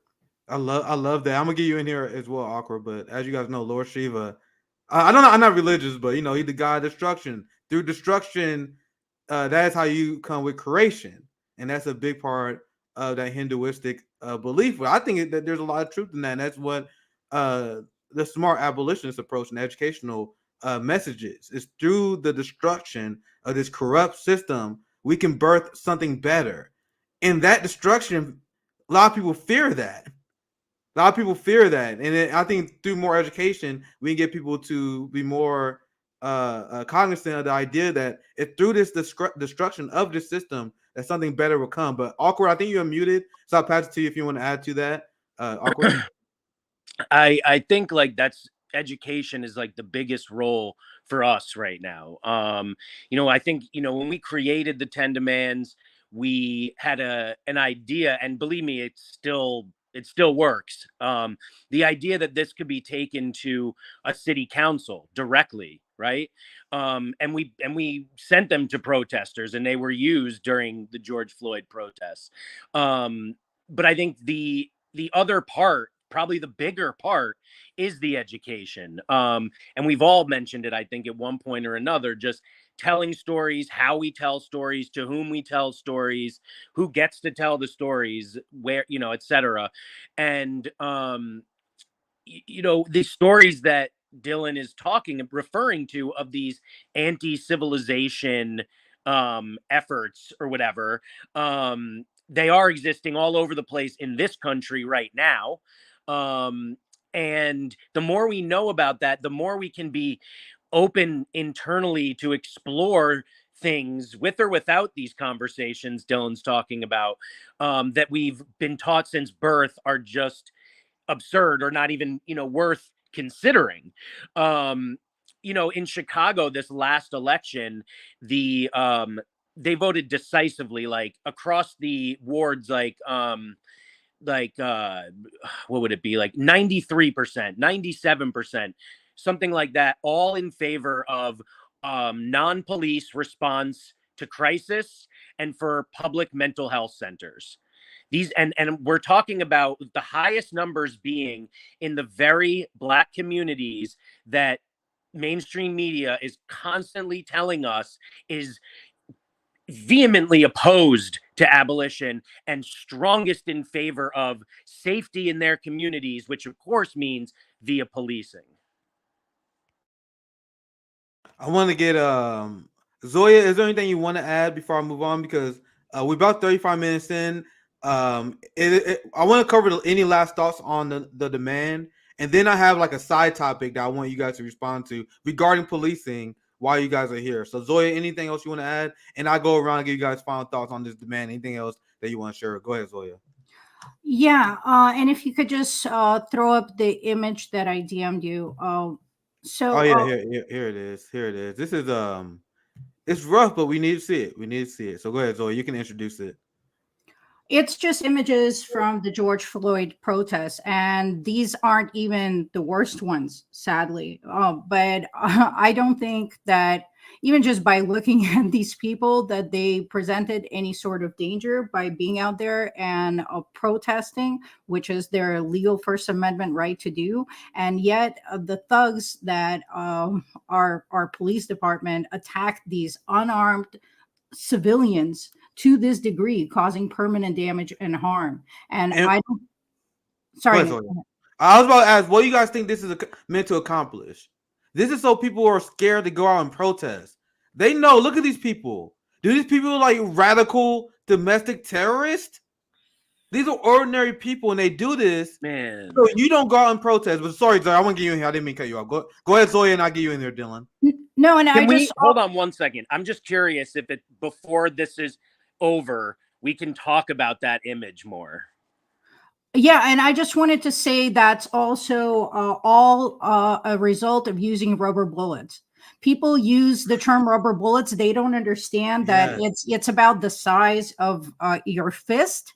They're massive. A lot of them, they're not made purely out of rubber. They have metal pieces, and the velocity with which they're shot, they're being used not the way that they're meant to at long range. They're being used at close range by these police officers, and they can break bone and cause permanent damage. A lot of people lost their eyesight and have severe injuries. And I just want people to see those images.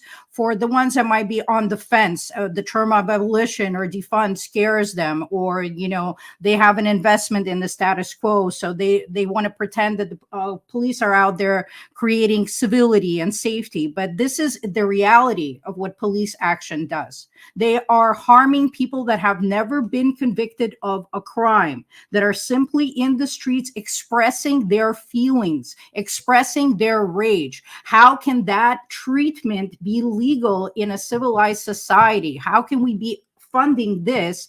And now the police are starting to nationwide raid homeless encampments, and more laws are being passed to restrict where a houseless person can even be, sleep at, exist. And the police are being used to arrest these people and shove them into the prison industrial complex, where they're going to basically enter into 3 cents an hour slave wages for these multi-million-dollar corporations.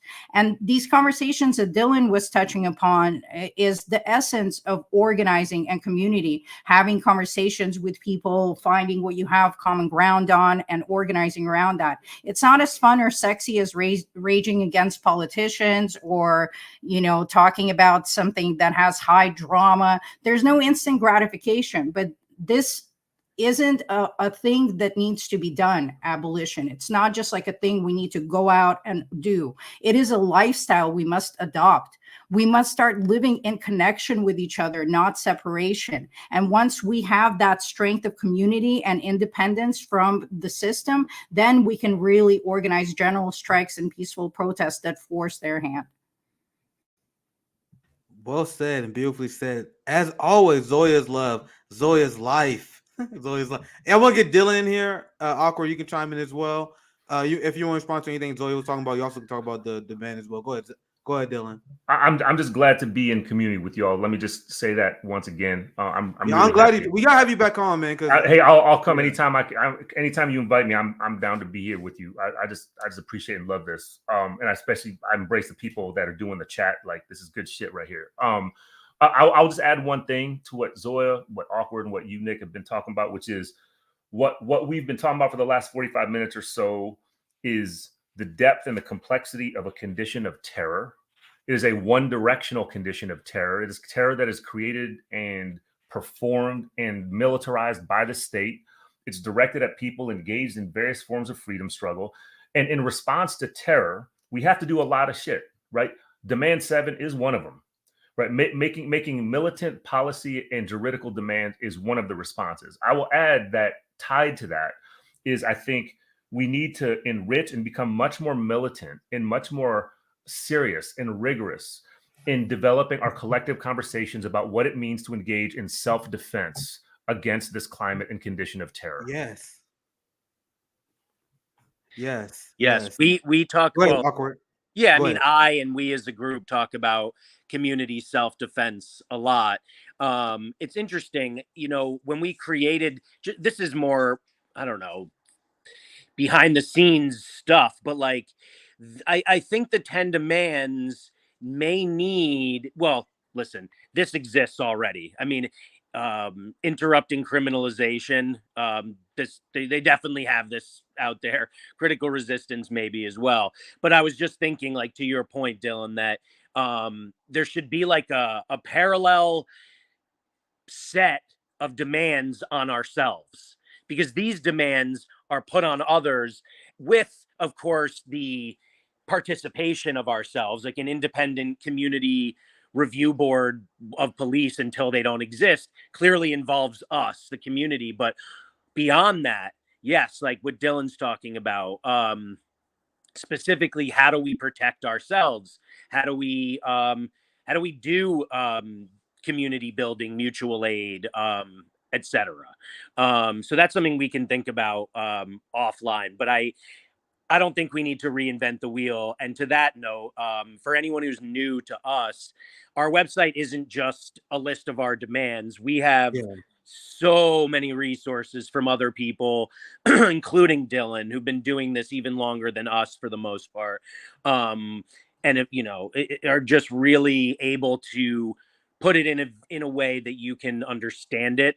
We have books, we have videos, we have toolkits. Look at the resources tab. Here are the books that you were talking about. But go ahead, Awkward. No, that's it. I mean, just click the resources tab, and there's a lot there, and we'll be adding a lot more too. It's really important to me to provide this one-stop shop, so to speak. Dude, it's so hard. Great, like it's hard to find. So much has been written, and not always. And like Dylan was talking about, those people who are using these terms but don't understand what it means, or trying to put. Here's Dylan right here. Yeah, of course. So look, I'll add this, and I will get Awkward back in here. But look at all this content, guys. Look at all this amazing content. Why do we have people like TYT and other boutique leftists repeating propaganda when there are all these people they can invite on? Like, why is RBN one of the few channels that's platforming this stuff? These are the questions I want you guys to ask. Because once again, they're going to be far from the last time you guys see Dylan on here. This is something that Dylan wrote, and there are a lot of great books on here. And my goal is, since I have a platform, I'm blessed to have a platform, I'm going to highlight the people that the mainstream media is terrified of highlighting. Yes. Especially everyone here. But go ahead. No, I'm so glad to hear you say that, Nick, and I'm going to hold you to it. That list is absolutely who you should interview, and anyone I can't get, I'm sure you can. Yeah, you see, we got Dylan. Like, anyone who got a recommendation from Awkward, I know is pretty powerful. Then we're gonna have Dylan on. You guys know in the future. So, and I see you linked this, Dylan. If you don't mind pulling this up. Yeah, and I want to say, like, to me, it's basically a tribute to the late great Glenn Ford, who passed away not so long ago. But this thing that I recently contributed by way of Roberto Servant to Black Agenda Report is basically a tribute to Glenn Ford. And it's kind of a short synthesis or crystallization of a few of the thoughts that I've been trying to share with folks here about counterinsurgency and what it means. Yeah, absolutely. So, any last thoughts you guys have on the last demand before? Like, we got 15 minutes, but the next segment I want to do while you guys are here is regarding policing. But so, any last thoughts before we to wrap up the 7 demand segment? Going once. I didn't see that link. The one Dylan sent. Where do I had to get it fixed. I had to get fixed. But here's the link that this is what Dylan this is his article he just referenced. And Nick, you guys have Margot Kimberly on all the time, right? Yeah, we love Mark Kimberly, like auntie here. Like, we love him. We love Mark. She's the best. She's the best. Yeah. So make sure you guys check out the work of Dylan. And always good having you on. I have one more topic, and I want a video I want you guys to react to as well, because this is about policing and it shows how we live in a multi-tiered law enforcement society. A lot of people think, if we have law and order, we will have a civilized society. No, we have a system that is designed to protect capital and uphold hierarchies. So I think this video is very powerful, and it speaks for itself. So that's all I will preface it on. And I want you guys to react. I saw this on Twitter not too long ago, So let's watch it, and I want to get you guys' reaction. Good evening. How you feeling? Good. I'm Deputy Chief of the Sheriff's Office. Stopped you because you driving tag or unregistered vehicle with no tag on it on the roadway. Yeah, we went to the club. It was closed, so we went over and picked up some. Is your camera on? It is. I'm the police chief in Tampa. What? let's continue with the video, because at this point she's like, "Hey, I'm the member of the police chief. Your camera on?" Now watch how it continues from here. Oh, how you doing? I'm doing good. Okay. I'm hoping that you'll just let us go tonight. Okay. Yeah, I'll say you. Now that you say you look familiar, so. Yeah, I'm sure I do. All right, then we'll take care, and it was nice meeting you. All right. Oh, all right. You ever need anything, call me. Okay. Serious. All right. Appreciate that. Thank you. Yes, ma'am. You're welcome. So. Thank you for your service. Thank you for yours. Thank you. Remember how me and CJ often say that these white people are not talking to us? So when they say the police protects and serves their community, they are telling the truth. They're not talking to us. They protect and serve their class. Here, take my card. Call me if there's anything I need to do.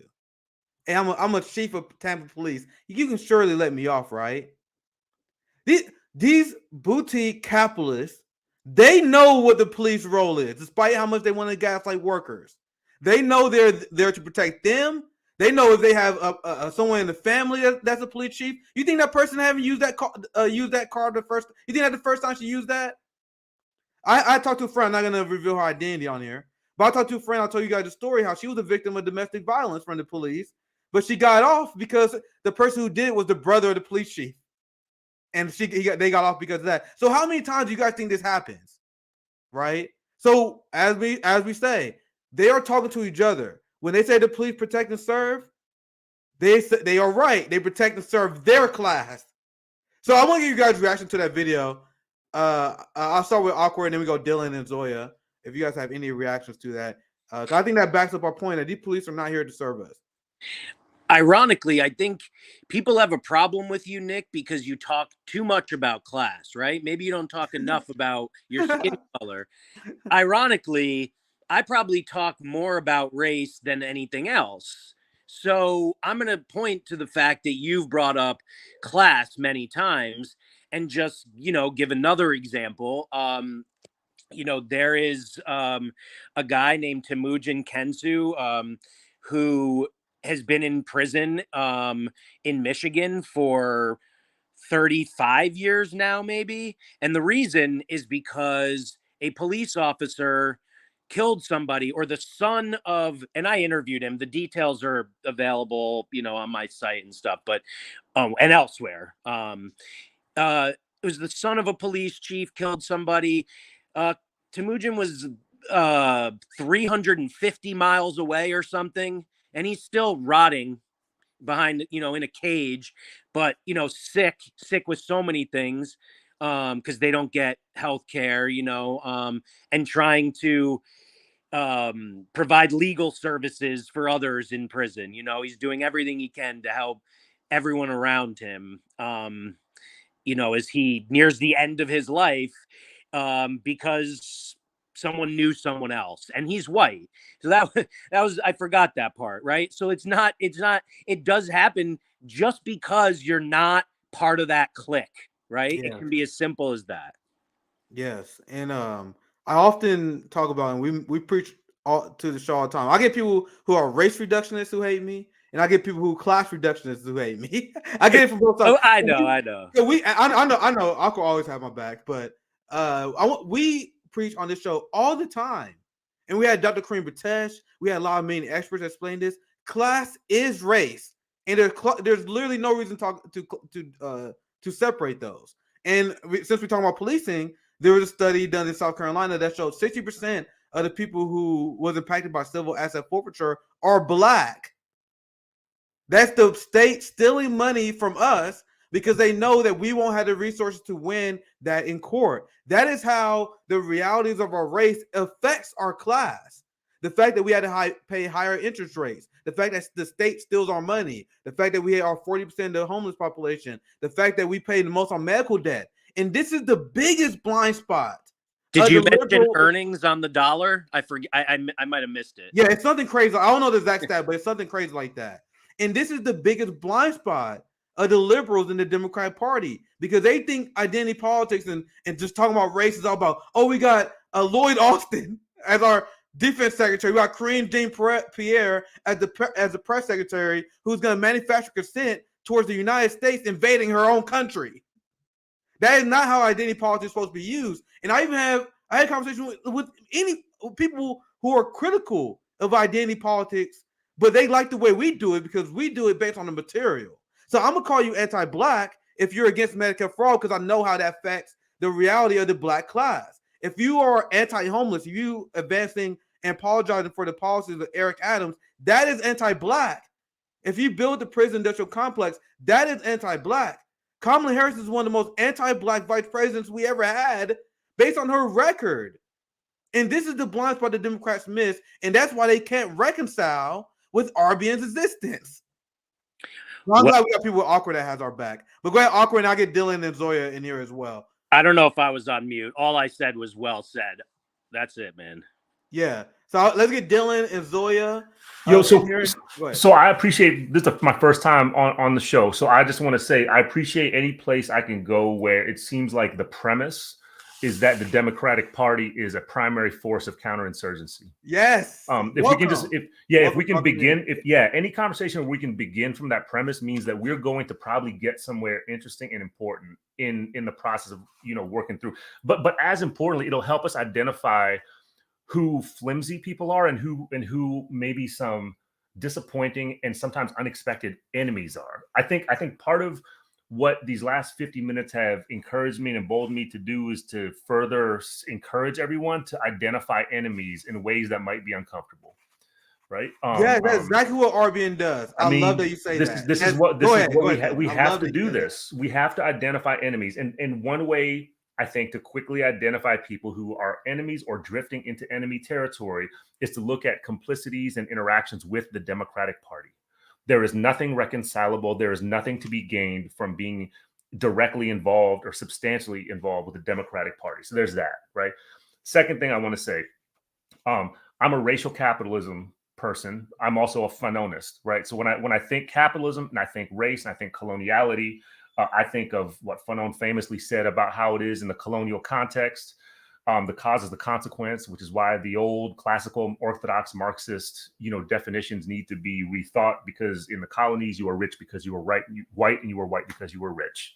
And I think we translate that into the idea of racial capitalism and just understand that what the great Cedric Robinson meant by that is that there's a fundamental declared and undeclared raging warfare that happens as the condition of possibility for capitalism's reproduction and spread, right? In that undeclared and declared war is usually against Black folks and dark-skinned people. It's against people in what used to be called the third world. It's against colonized and occupied people. I want to give a shout out to the late Kevin Johnson and his survivors and his family, his loved ones, state of Missouri. And this illustrates the point. The state of Missouri executed him last week. And the conditions that led to his execution, he killed a cop when he was 19, right? What we need to understand is what led to the circumstances that led to him pulling the trigger, which is the cops basically by way of callous neglect stepped over the body of his dying 12-year-old brother in his own house and let him die. Right now, I said this publicly before. I'll say it here again. I don't know that I wouldn't do the same thing Kevin did if that happened to my brother. Right. And I was 19. I don't know that I wouldn't do the same thing. But I will say this I'm a hothead. I don't think you even need to be a hothead, my friend. Like, I think it's just love. Like, love might, for your brother, might have you do something that will lead to the consequences that Kevin Johnson's body just absorbed. But I'll say that in that circumstance, you have almost contemporaneous with Kevin Johnson's case, an almost identical case of a white person of a similar age who also killed a cop. And the state went out of its way to ensure that he would not face the death penalty, right? So in the state of Missouri, we're thinking about racial capitalism. You are alive because you are white, and Kevin Johnson is dead because he is Black. All right, I talk about him in the present tense on purpose. The third thing I'll say, the video you just showed us, That shit is a gateway drug. That thing that she did, this little ritual of showing the card, and like that's a gateway drug to what a term everybody needs to know if they don't already know it. The term being qualified immunity, right? That is literally the license to kill.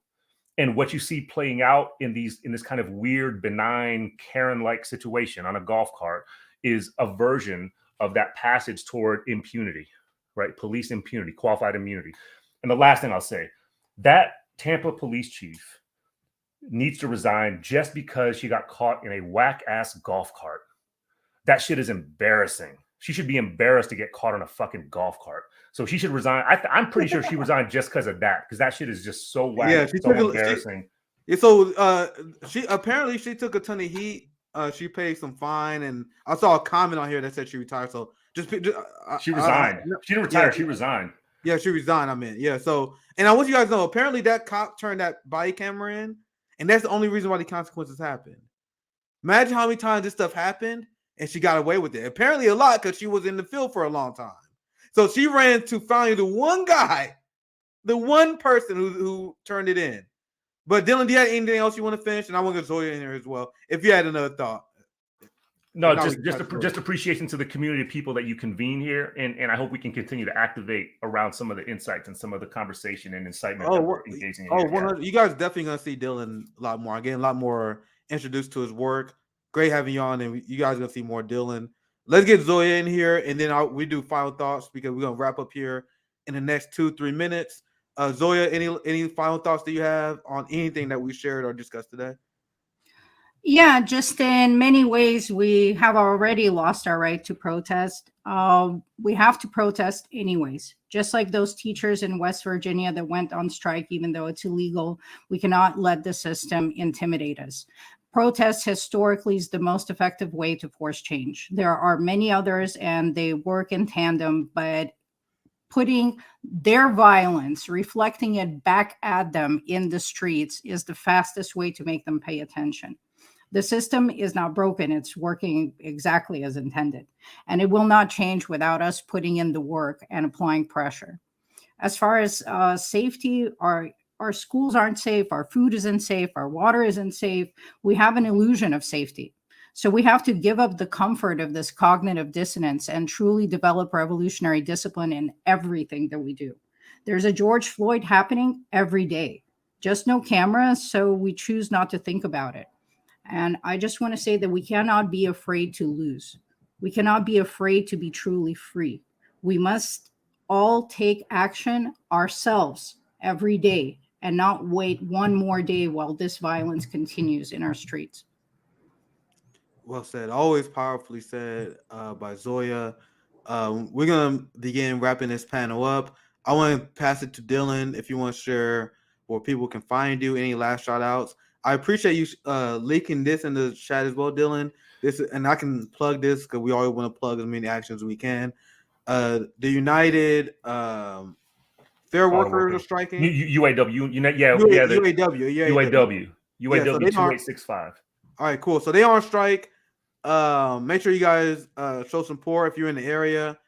Show solidarity. So this is a great action to highlight at the end. UAW strike here. Any last things you want to say, Dylan? Any last thing you want to plug? Yeah, I just want to conclude by just encouraging all the folks who watch the show live and watch it later to just log into that website, fairucnow.org. Get informed about this ongoing strike. It's a historic moment. It's the largest strike in the history of United States universities and colleges. It is ongoing.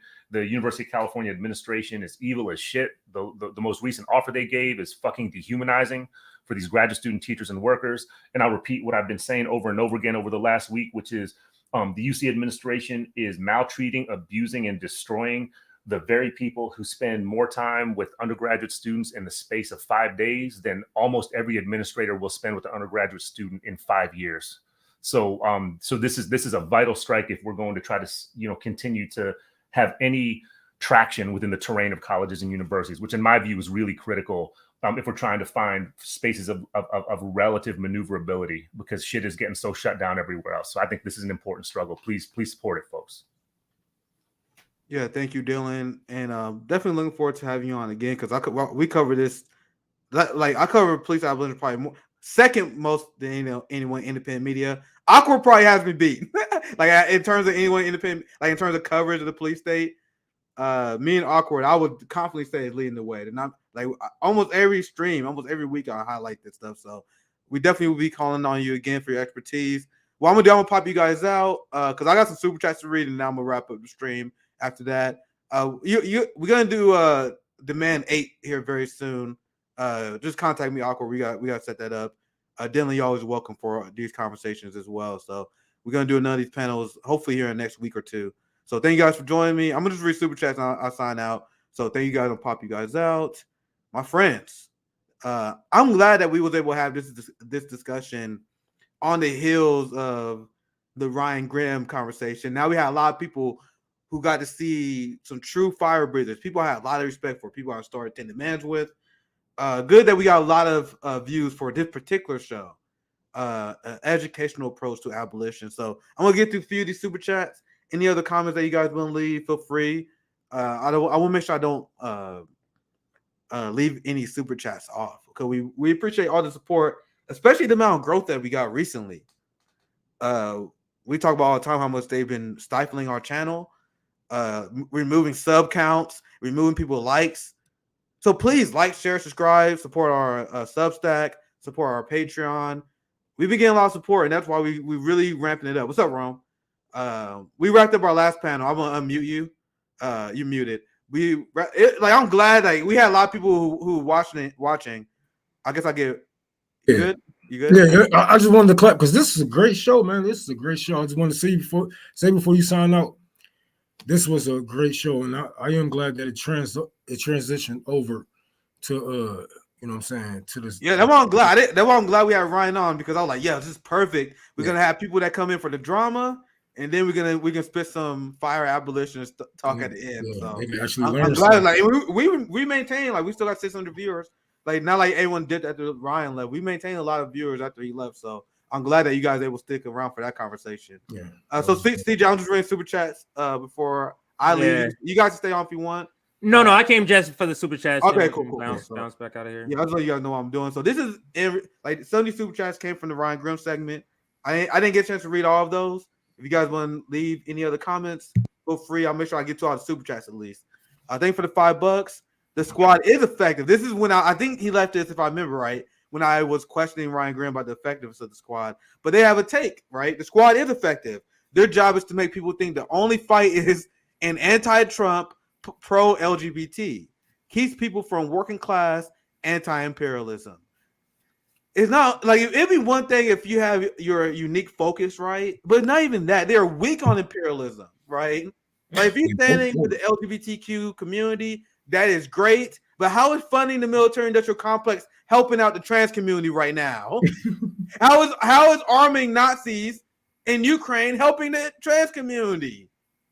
How is helping bus unions and funding the Capitol Police helping the LGBTQ community more? So my criticism is not that they engage in some of these important fights, it's that they weaken others, that they abandon the outside game in others, right? Yeah, I'll say that too, but go ahead, Roman. Yeah. Because look, what have been done? Actually, what you have said, and we can speak on not only the Democrats leaving the trans community, the drag community out here to these white supremacists. You know what I'm saying? To these motherfuckers out here with guns. They are also the ones who led and ran on Roe v. Wade before we was born, and now look what happened. They are weak on the things that they run on. But go ahead, we gotta wrap up. Yeah, thanks for the solidarity chat here. From Pacheco Roan there. All right, what did I leave off? I'm trying to look where I left off on super chats. Here, I think I left off here. This message where they keep people from working class and anti-imperialism. AOC will start a beef with Ted Cruz over some stupid ass bullshit. But she won't call out Joe Biden for funding a genocide. You guys see how these things the boutique left is okay with, but as workers, why should we? You know what I mean? Like when you guys see Sam Cedar, Cenk Uygur, Naomi Klein, and these people apologize for the squad, I am asking you, how is it in our interest to apologize for them. It's our interest to call out the Democratic Party and how they're anti-black. So I am not going to cheerlead and to pretend that you having these bullshit beefs with Ted Cruz on Twitter is helping my community. Right. Amen. It's not. Because she would have a beef with Ted Cruz. She will go back and forth with them all day until the sun comes home about January 6th shit. Go on Twitter, go on AOC Twitter right now and watch how unserious that shit is. It's all red, blue, culture war bullshit. Not calling out the military industrial complex, not calling the Democratic Party, not doing what Norman Finkelstein explained. The job as leftists is to point out the ruling class and explain to the people how their interest is not ours. AOC shows up and does the exact opposite. She's like, hey, you know the things the ruling class is promoting? That is in our interest. January 6th, don't worry, they're not employed to increase the police state. No, don't worry about that. It's somehow AOC is here to convince us that fear mongering over January 6th is in our interest.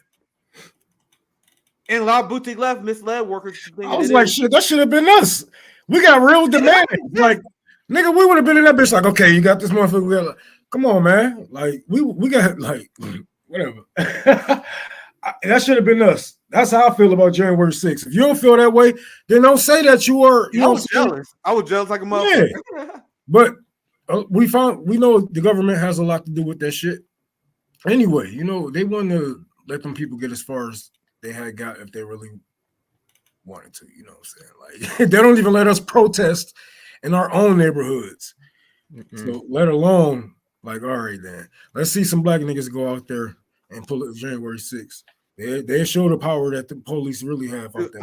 I still remember me and Rome, we was having so much fun on Twitter when January 6th happened. Because I had this viral tweet that had so many Bernie and Democrats mad. I was like, yo, how the fuck y'all gonna let the trusted people out left y'all on this shit? That should have been us on January 6th after they robbed the Bernie campaign and killed any chance of us getting Medicare for all.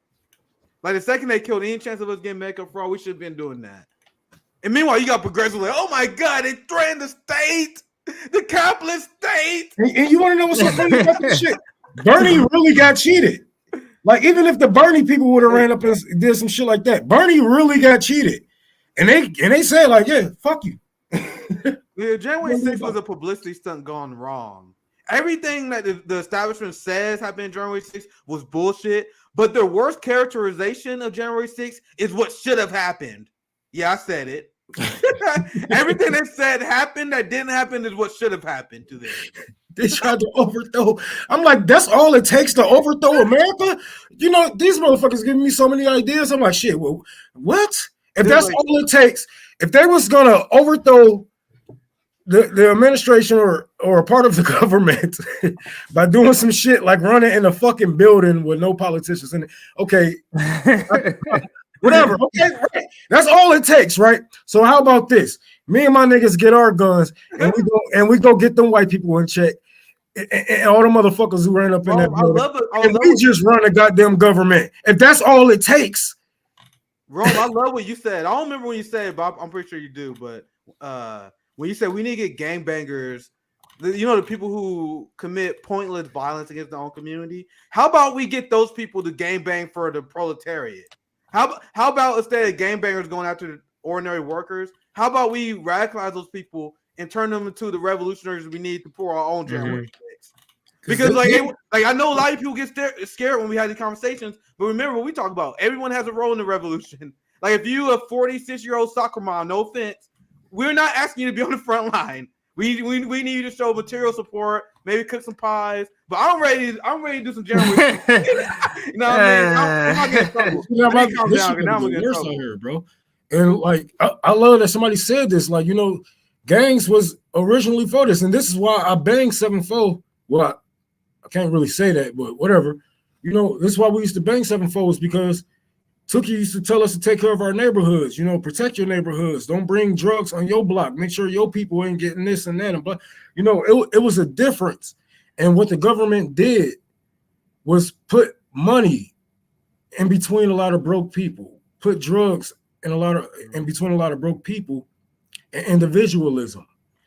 You know what I'm saying? In our music, in our movies, and we start moving as a gang, we start moving as a group, and we start moving against each other. We start plotting against each other. Nobody can get too big in the hood nowadays, you know what I'm saying? Or back then when I was banging. But it's yeah, I think we can get these, because you know what I'm saying? I'm here. You know what I'm saying? A lot of my niggas, we here. It's just, it takes somebody who's willing to go talk to them, or somebody who transitioned over and be like, look, bro, we can gang bang on a bigger level. And this is how I present it to people. You know, you can still rep this. You can still be blood. You can still be Crip. I don't care about that, because we all are communists under this flag, you know, and this is the biggest gang banging that we can do. We banging on all these motherfuckers. Yeah. And we're going to get our way, whether they like it or not. Because yeah, great little mini conversation there. I'm going to get to some more super chats. We have a few more, and then we're going to wrap up. Thank you for $5. Joe Biden jumps through 10 hula hoops to do a bait and switch on student debt. The piece of shit. If only AOC would take that beef as seriously as she takes her random Ted Cruz beefs, right? If only. I think I read this one. Thank you for 4999 once again, Colin. Let's see. Thank you for $2. Electing a rep equals a handshake deal. Naive logic. Is that what he said? I forgot. But that what a lot of people think. A lot of people think, well, you elect a representative, that's like a handshake deal, and then if they don't represent you put pressure on them. Like, that's not how shit works. You're giving them a mandate to screw you. You give up the little power that you have. You just give it up to them. You have a few super chats, so thank you for that, Zasmine. Everyone, please, Nitro Boost to boost RBN on Discord. Oh yeah, we got Discord, and CJ, I know you're gonna do your announcements at the end, so you can plug it. But I was posted on there. I'll post on Discord before we was live. I'm gonna be on Discord quite a bit. I'm not used to that app that often, but I'm pretty boomer. But I've been on there. I was talking to people on there earlier today. I'll be on there chatting with you guys about daily news. I'll make it a coordinated effort to post on there with you guys. So it's been fun thus far. So make sure you subscribe to our Substack. We sent the email out today for the link. So yes, and I'll be sending out another one later tonight. So anybody who is newly added to our Substack during the stream, you'll be getting a link later tonight for you to be able to join. I think this is the last super chat. Unless another one just came in. Thank you for the 499. Ophelia for the solidarity. RBN makes me proud. I love y'all. I'm still off Twitter by choice. That's very healthy. Keep it but up. She's in our Discord. I saw her in our Discord. Yeah. So she's and I recognize that name too. So I think I know who this is. Yeah. But I'm tracking your progress. Keep up the great work. Appreciate all you guys in the community. We came a long way. This has been a great year for RBN. We're reaching the end. Like guys, you gotta realize we are less than 2 years old. Next April, we're turning 2. Right. So we just now getting started. Like this has been a great year for us. That's why we like you are starting to see Ryan Grimm publicly disagree with us. That's why you see the anti-conspiracy snipe at us behind the block. You see this increased pressure because like they just now care like who the fuck is RBN ruining our entire political rhetoric? We kind of say some shit. And CJ, we talked about this before. They would say some shit, and then we would see our community like, hell no, RBN said this, y'all wrong. They're starting to see this. They started to see our RBN. Who is RBN? Who the fuck is ruining our grift? I believe they've been knew about us, but like it's two things. It's best to either ignore us or try to demolish us, you know. And like TYT sent a couple of their lackeys at us. That shit didn't work. They're gonna try to send the Ryan Grimms and all these motherfuckers. That shit it's not gonna work because you can't rebuttal reality. And the games that we're playing, we in a whole different league from these people, in a whole different league. And you know, we just call it how I see it. Like I told these people, I don't get it how you guys can be in politics for generations and be like, oh, I can't believe this happened. Rodrigo, just shout out. I don't see the super chat, so I apologize. I just don't see it on the list. So I'll just give you a shout out. Shout out to Rodrigo.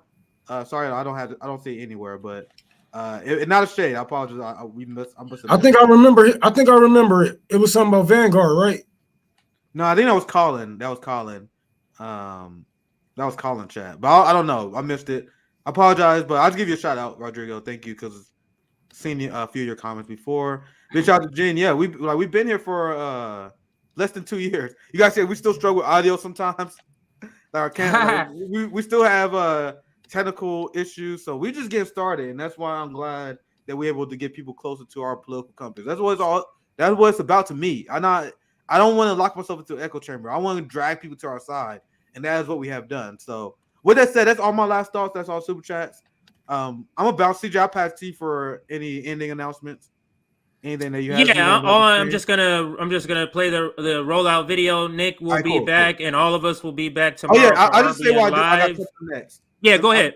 Yeah, so Comrade Misty is coming tomorrow evening, 9 p.m. Eastern time. I love chat with Misty, just like Jimmy. Like, she one of the people I like to invite on the show and discuss some topics. Misty is a great organizer for Julian Assange. Elon Musk just had a Twitter poll about Julian Assange, where 80% of Twitter users said that that Julian Assange and Edward Snowden should be pardoned. So, Misty is interested in talking about that. And there's a lot of different angles she had on that. So we're going to talk about that on Tuesday night, as long as some other stories I didn't get a chance to do today. So Misty's Tuesday evening. Wednesday, Dan Cohen is going to come back. He's going to go over his new reporting exposing U.S. intervention and crimes into Haiti. So because you guys are able to support us on Patreon and leave super chats and help to grow the channel, that's how you see us getting all these guests. Like, we got Jimmy, we got Ryan Grimm today, we're gonna have Missy tomorrow, we have Mark Kimberly, we're gonna have Dan Cohen. So if you guys could help us continue to grow, we're gonna continue to have great shows and great guests for you guys. So I appreciate all the support. A lot of great stuff coming up, and I'm also working for a big guest on Saturday. Like, I'm gonna have Saturday is when I'm gonna try and bring more heavy hitters on. So not confirmed yet, but I'm working for Sunday on Saturday for you guys because I appreciate the support. So I'm gonna bounce out. Have a good one, guys. I'll pass to you guys. All right, Nick. I'll answer this question, Rome, and then I'll pass it to you for your last word. Our Substack is where we send notifications. So Substack is where you can have your subscribers go and get notifications when you write an article or you post a podcast or you post a video podcast. It's just a way of you being on a mailing list. That's a better way of saying it. This is our mailing list. So think of it that way. And here is our Substack. This is where you can go. And again, Discord launch. So the RBN Discord, and I'll put that up here. RBN Discord launched today. So if you want to be a part of our Discord, it is exclusively for our Substack subscribers. Our Discord is right now, it's exclusively for our Substack subscribers. So if you want to be a part of that, join our Substack, and we'll be sending out another notification with the link to join Discord later this evening. So do that today. Rome, any last words for you, sir? Man, I've been trying to fucking find this super chat because I want to read it, but I got a couple of things going on. I'm actually trying to get some things together so I can head out to Flint. It's been hard, man. People, it's the holiday season, so people really it slows down a little bit, man. So I really don't have too much help with this. So I'm gonna have to load up pallets and pallets and pallets and pallets of water in my garage one day. Next day, get the fucking get the U-Haul, then reverse, and then head out to Flint. So I'm gonna be tired probably all this fucking week, but after that's done, we're gonna be focusing more on the library. We're gonna be focusing way more on the library, trying to get it together. I'm gonna be focusing on plumbing, the ceiling, and the carpet for right now. I think I can stop. I think we got like a little drip or something somewhere, but I believe it's a pipe. I don't believe it's a roof leak, but it ain't too bad, But we're gonna be definitely working on the library. Hopefully, we don't have a long winter, so I can get the kids in the garden and whatnot, so we can start planting trees. We're gonna start planting fruit and nut trees around the neighborhood just randomly. A lot of people saying, "Oh, you can't do that," but I'm like, who the fuck gonna stop me? I'm like, I do what the fuck. But Somebody said that to your comment right there, the super chat. Thank you for the super chat, observer. It said do a show with cats at TR. I don't know what that is, but I thought you knew. All right, and then for us, some of us, I don't know if you're able to make it tomorrow. If you can, happy to have you tomorrow, RBN Live. I'm sure we'll touch upon this and along with other topics. RBN is growing. Please support us. Please, if you're able to financially support us, Patreon right there at the bottom is the best way. You can do $3 a month, $2 a month.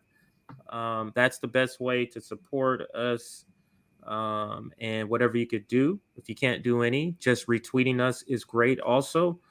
Like the video. Let's push those likes up. Subscribe. We're trying to get to 30,000, and the hashtag is RBN to 30K. And that's what I'll end it with, Rome. And this is the video that will close us out.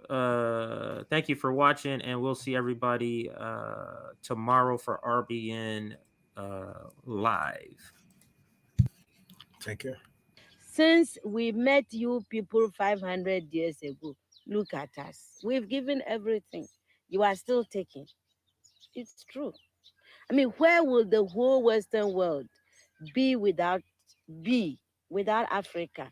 Our cocoa, our timber, our gold, our diamonds, our platinum, our whatever. Everything you are is us. I am not saying it, it's a fact. And in return for all of this, what have we got? Nothing. Anti-personnel indoctrination against ourselves. If you go and cook your horrible diseases like AIDS, you say it is us. You brought us tuberculosis. We didn't have this big cough until white people came here. In exchange for Africa giving Europe 500 solid years of our people, I mean, not Europe, the Western world, of our human beings to work your canes, to dig your gold, to take in gold itself, diamond, I mean, fish, peanuts, palm oil, everything. In exchange for that, we have got nothing. Nothing. And you know it. Nothing. And you look upon, white folks look upon us like monkeys. It is true. It's in your literature. Hey, some of your best thinkers have said this about us. Have you heard of all these Germans? Have you heard? Okay. Yes. They said Lord Burton, yes. People like that. They said we don't even have the brain of animals. That's what we've got from you people. But don't you think that this is over now? Over where? Is it over? Who said that AIDS came from the green monkey?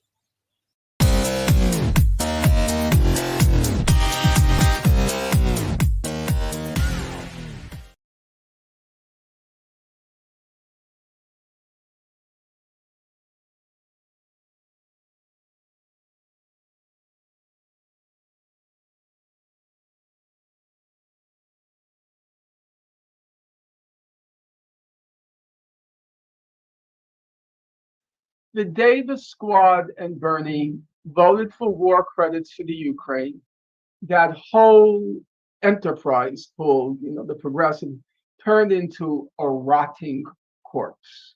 The whole job of leftists, as they understood it back then, is to constantly point out the conflict of interest, what they call contradictions, but we can leave that aside, the conflict of interest between the ruling elite, the capitalist class, and yourself, to constantly point out their interests are not your interests.